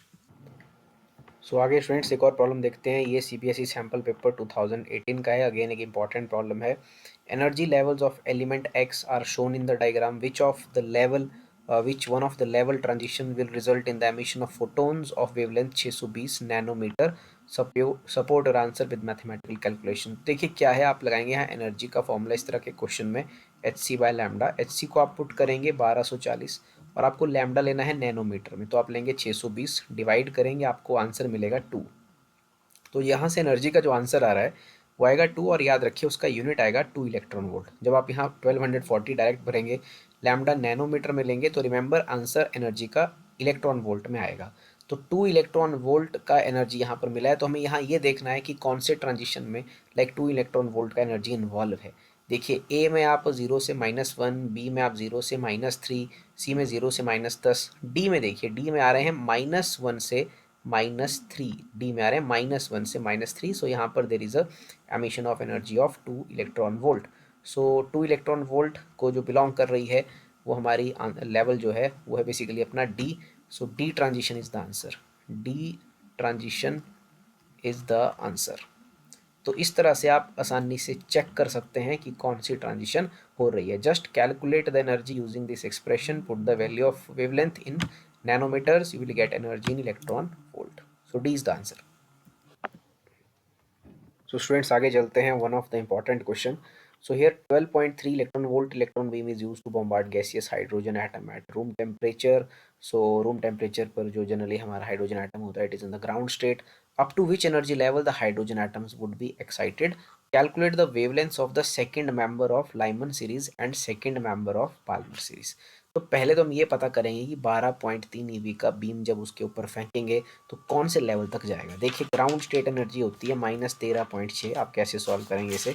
आपने एनर्जी इंसिडेंट किया है 12.3, इसको निकाल लीजिए, ये आ जाएगा आपके पास सिंपली -1.3। ओके, इसको सॉल्व कर लीजिए, आ जाएगा -1.3। तो ये जो एनर्जी आ रही है ये किसी लेवल की एनर्जी है जिसमें वो पहुँचे हैं। तो एनर्जी का फॉर्मूला रहता है -13.6/n²। ओके, तो एनर्जी की जगह आपने सब्स्टिट्यूट कर देना है -1.3 इज इक्वल टू -13.6/n²। ये एनर्जी आपने दिया ग्राउंड स्टेट वाले में, एनर्जी बन के आया लास्ट में -1.3। Now you have to check कि जो -1.3 है वो किस लेवल की एनर्जी है। तो यहाँ से माइनस कट जाएगा, n² की वैल्यू आएगी 13.6/1.3 से सॉल्व कर लेना है आपको। 13.6 डिवाइड बाय 1.3 लगभग जो है, just a minute.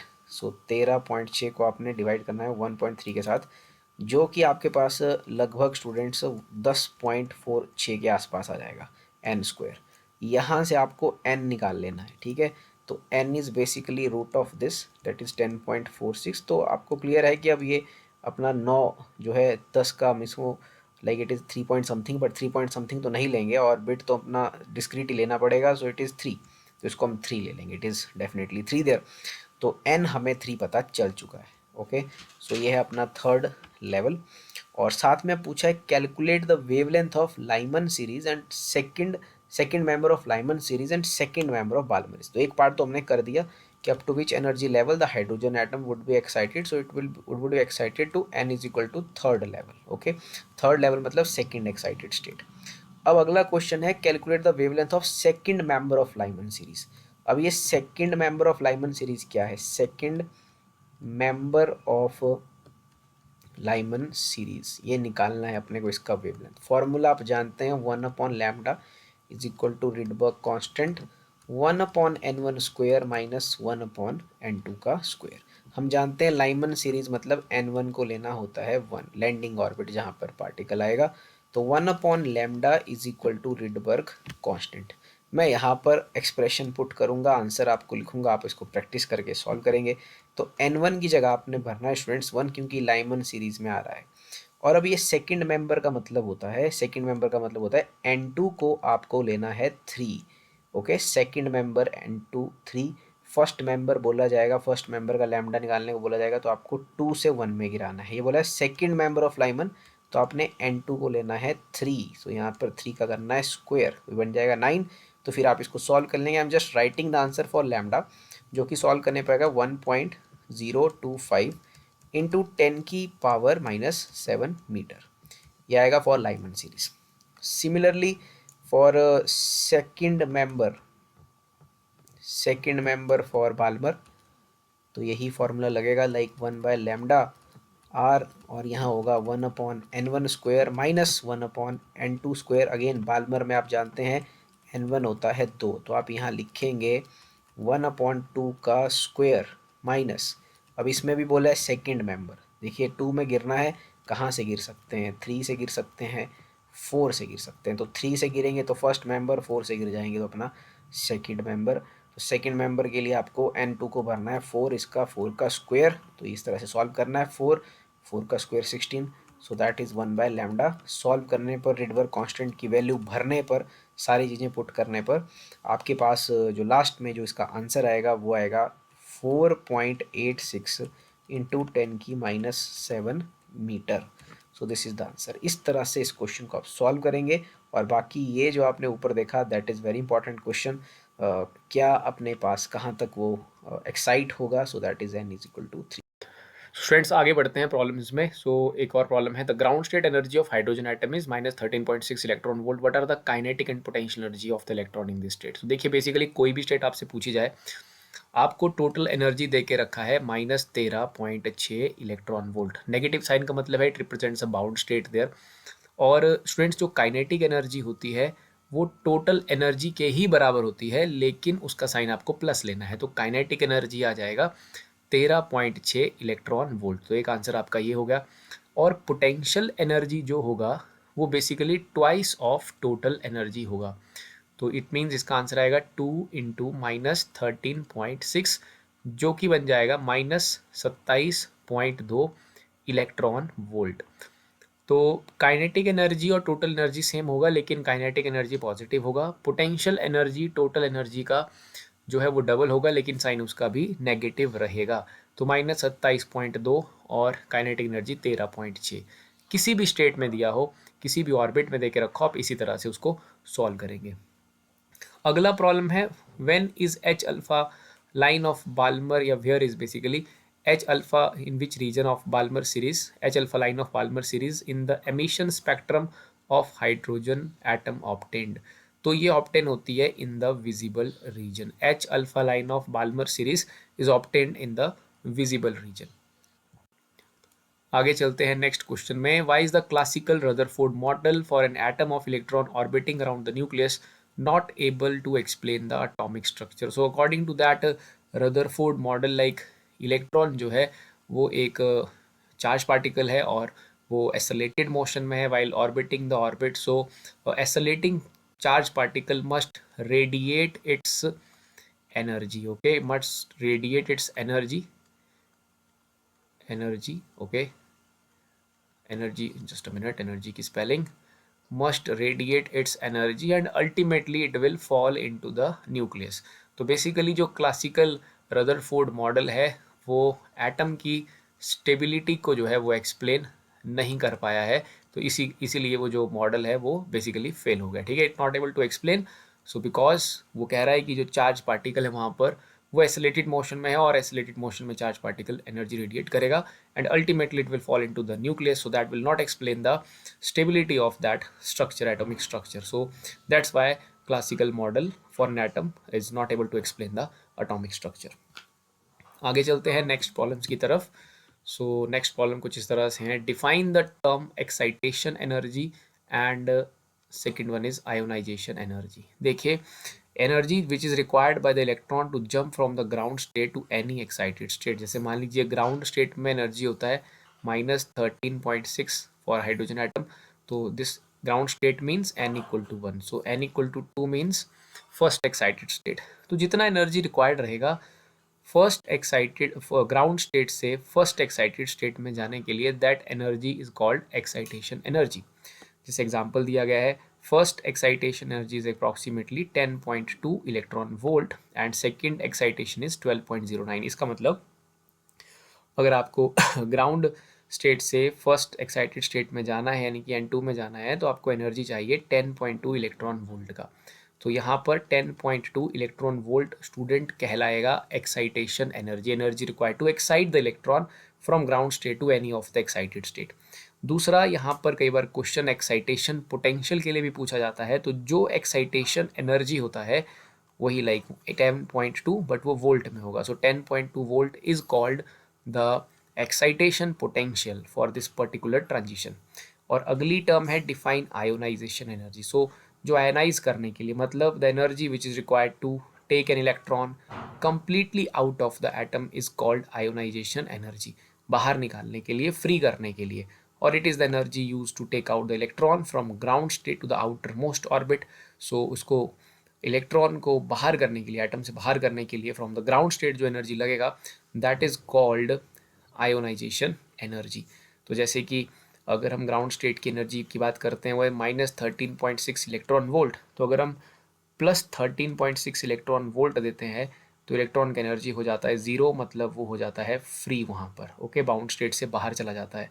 So +13.6 is called, EV is called your ionization energy. और साइमल्टेनियसली अगर आपसे आयोनाइजेशन पोटेंशियल पूछते हैं तो लिखा जाएगा 13.6 वोल्ट. तो आयोनाइजेशन एनर्जी या एक्साइटेशन एनर्जी पेपर में पूछी जा सकती हैं. सो सिमिलरली उनके एक्साइटेशन पोटेंशियल और आयोनाइजेशन पोटेंशियल भी पूछे जाते हैं. उनकी वैल्यू सेम होती है, बस पोटेंशियल में आपको वोल्ट लिखना है. सो आगे चलते हैं स्टूडेंट्स, एक और प्रॉब्लम देखते हैं और it is one of the important problem. 12.5 eV electron वो beam is use to bombard gaseous hydrogen at room temperature. The number of spectral lines emitted will be. देखिए, like gaseous hydrogen at room temperature obviously वहाँ पर वो रहेगी ground state में. Okay, और ground state में energy होती है -13.6 इलेक्ट्रॉन वोल्ट. तो आपने क्या किया है, उसको एनर्जी दिया है 12.5. देखिए आप इसे किस तरह से करेंगे. ग्राउंड स्टेट एनर्जी है -13.6, आपने वहाँ एनर्जी दिया है 12.5. ओके स्टूडेंट्स, तो बेसिकली जो एनर्जी बन रही है यहाँ से वो बन रही है, ये देने पर जो एनर्जी बन रही है that is -1.1. So that is the energy. पहले आप ऐसे कुछ एनर्जी निकाल लीजिए, देन आप एनर्जी का एक्सप्रेशन लिखिए that is -13.6. It is hydrogen atom, so just Z1 है और नीचे लिखना है n². ये एनर्जी देने पर 12.5 एनर्जी देने पर जो एनर्जी आ रही है वो आ रही है -1.1. ओके, तो हमें बस ये चेक करना है कि ये -1.1 कौन से लेवल की एनर्जी है, इसका n क्या है. तो आप E को भरेंगे -1.1 is equal to -13.6 is equal to upon n². तो यहाँ से n² की वैल्यू आती है 13.6 अपॉन 1.1. इसे आप डिवाइड कीजिएगा.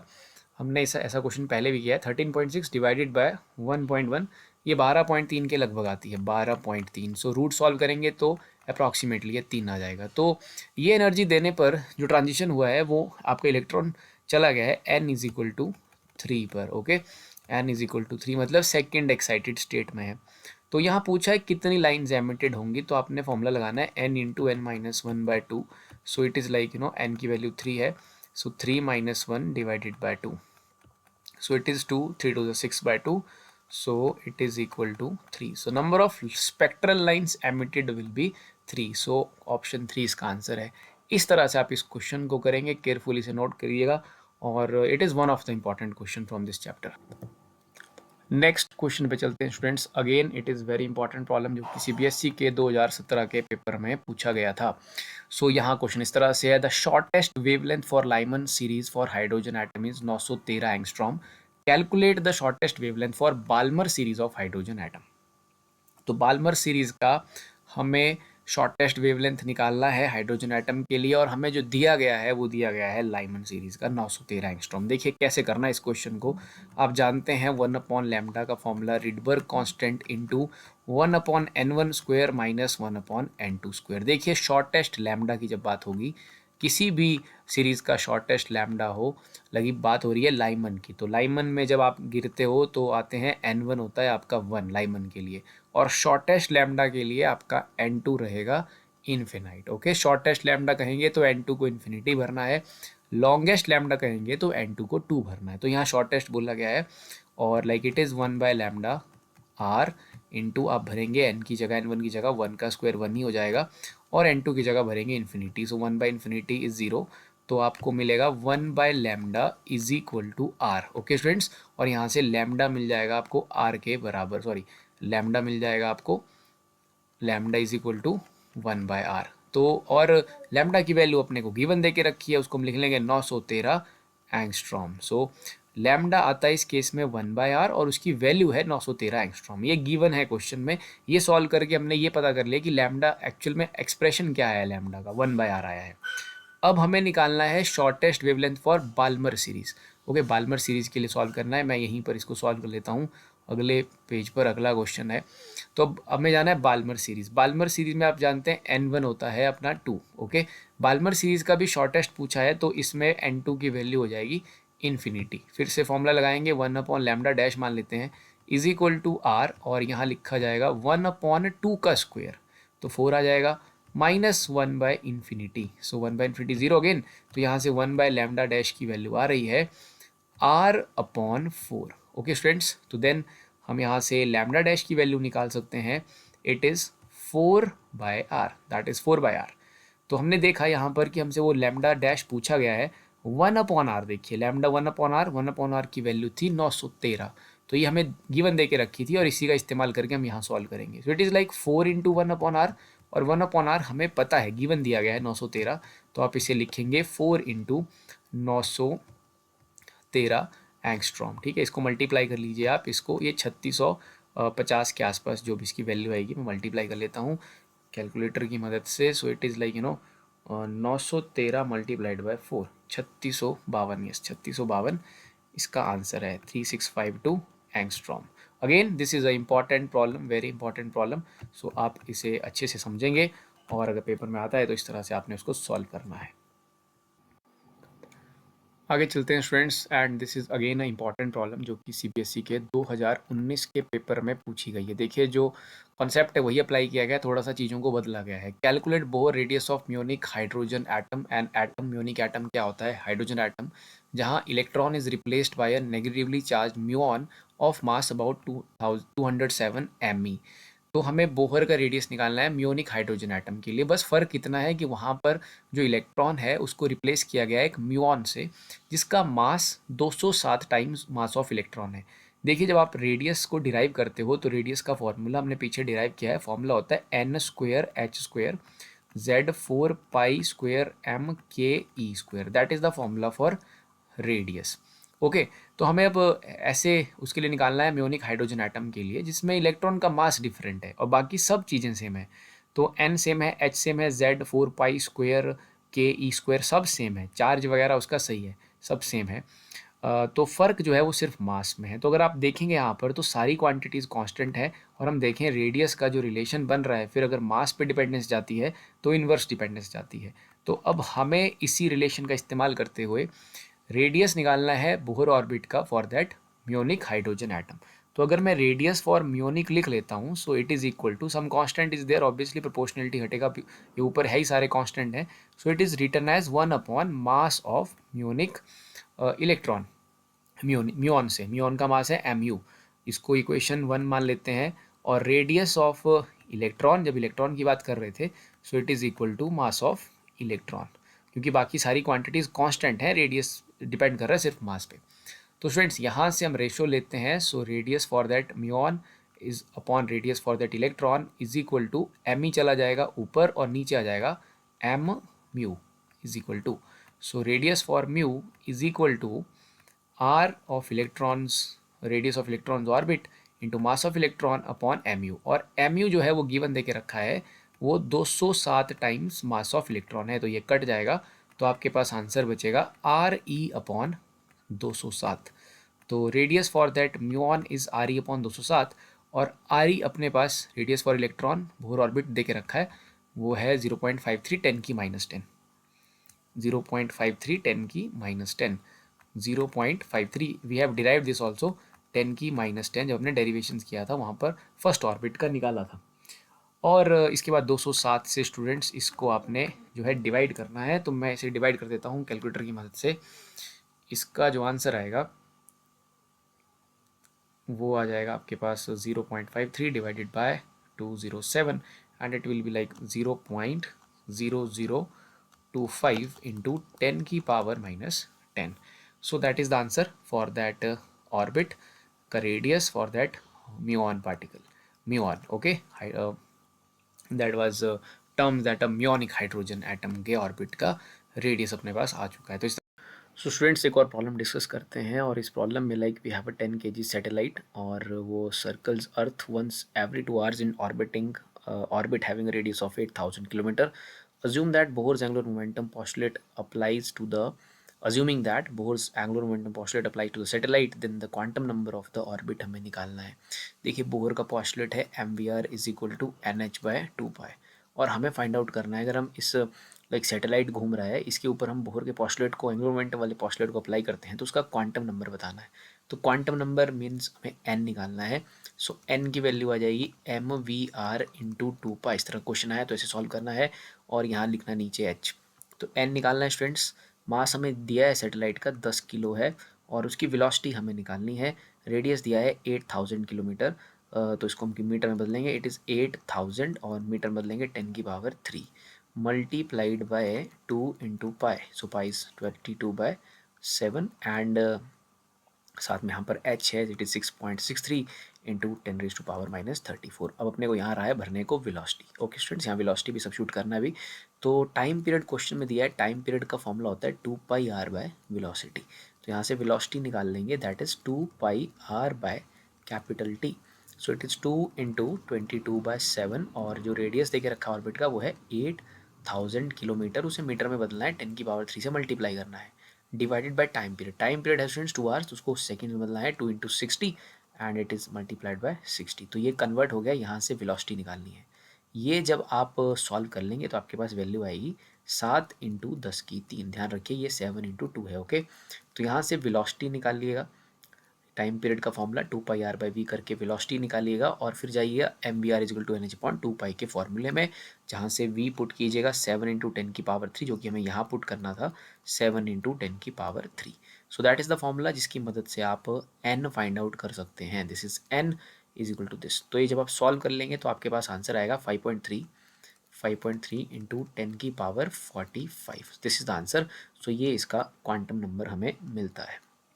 तो simply mvr is equal to nh/2π, और वेलोसिटी के लिए टाइम पीरियड दिया हो तो आप यहाँ से वेलोसिटी फाइंड आउट कर सकते हैं। पर ध्यान रहे यूनिट्स को कन्वर्ट करना है, किलोमीटर का मीटर बनाना है, और आवर्स को सेकंड्स में भी चेंज करना है। आगे चलते हैं स्टूडेंट्स, ये वाली जो प्रॉब्लम आप देख रहे हैं, ये प्रॉब्लम जो है CBSE के 2025 के सैम्पल पेपर में दिया गया है। असर्शन है, असर्शन रीजन आया यहाँ से 1 मार्क्स का question. In hydrogen atom there is only 1 electron, तो बात सही है, but it's emission spectrum show many lines. तो असर्शन जो है वो ट्रू है, हाइड्रोजन एटम में एक ही इलेक्ट्रॉन होता है, लेकिन एमिशन स्पेक्ट्रम में हमें कई तरह की लाइंस देखने को मिलती हैं। तो रीज़न दे के रखा है, in a given sample of hydrogen there are many atoms. Obviously we have some sample of hydrogen, उसमें बहुत सारे एटम्स होंगे, yes, containing each containing one electron, ये भी बात सही है। Hence, many electron in different atoms may be in different orbits, so many transitions from higher orbit to lower orbits are possible. तो बेसिकली क्या है कि हाइड्रोजन एटम में इलेक्ट्रॉन तो एक ही होता है, लेकिन स्पेक्ट्रम में बहुत सारी लाइंस दिखती हैं, क्योंकि अगर हम कोई हाइड्रोजन का सैंपल लेते हैं तो उसमें बहुत सारे एटम्स होंगे जिनमें सभी में एक ही इलेक्ट्रॉन होगा, लेकिन वो डिफरेंट ऑर्बिट्स में हो सकते हैं। अगर डिफरेंट ऑर्बिट्स में है तो many transitions are possible from the higher excited state to the lower state there. तो reason is the correct explanation for the assertion. तो इसका आंसर हो जाएगा, आपकी जो तरीका रहता है लिखने का, ऑप्शन ए। ऑप्शन ए मतलब assertion and reason both are correct and reason is the correct explanation for the assertion। तो ये 2025 के सैम्पल पेपर में दिया गया क्वेश्चन है। कई बार यहाँ से भी रिपीट हो जाते हैं, तो इस तरह से आप उसको टैकल कर सकते हो। और बाकी students, at the end of this chapter, like मैंने यहाँ पर कुछ असर्शन रीज़न क्वेश्चन डाले हुए हैं, तो आप इनको पढ़ सकते हैं और अपने आप रिवाइज कर सकते हैं। सो इनके आंसर्स भी यहाँ पर आपको दे के रखे हैं। So there are some of the questions, क्योंकि अभी जैसे एक असर्शन रीज़न सैम्पल पेपर में दिया है, so there are some assertion reason questions. So आप देखिए इनको और समझिए और अप्लाई कीजिए अपने कॉन्सेप्ट को। These are the question, video को पॉज करके आप देख सकते हैं। 14 असर्शन रीज़न टाइप क्वेश्चन है।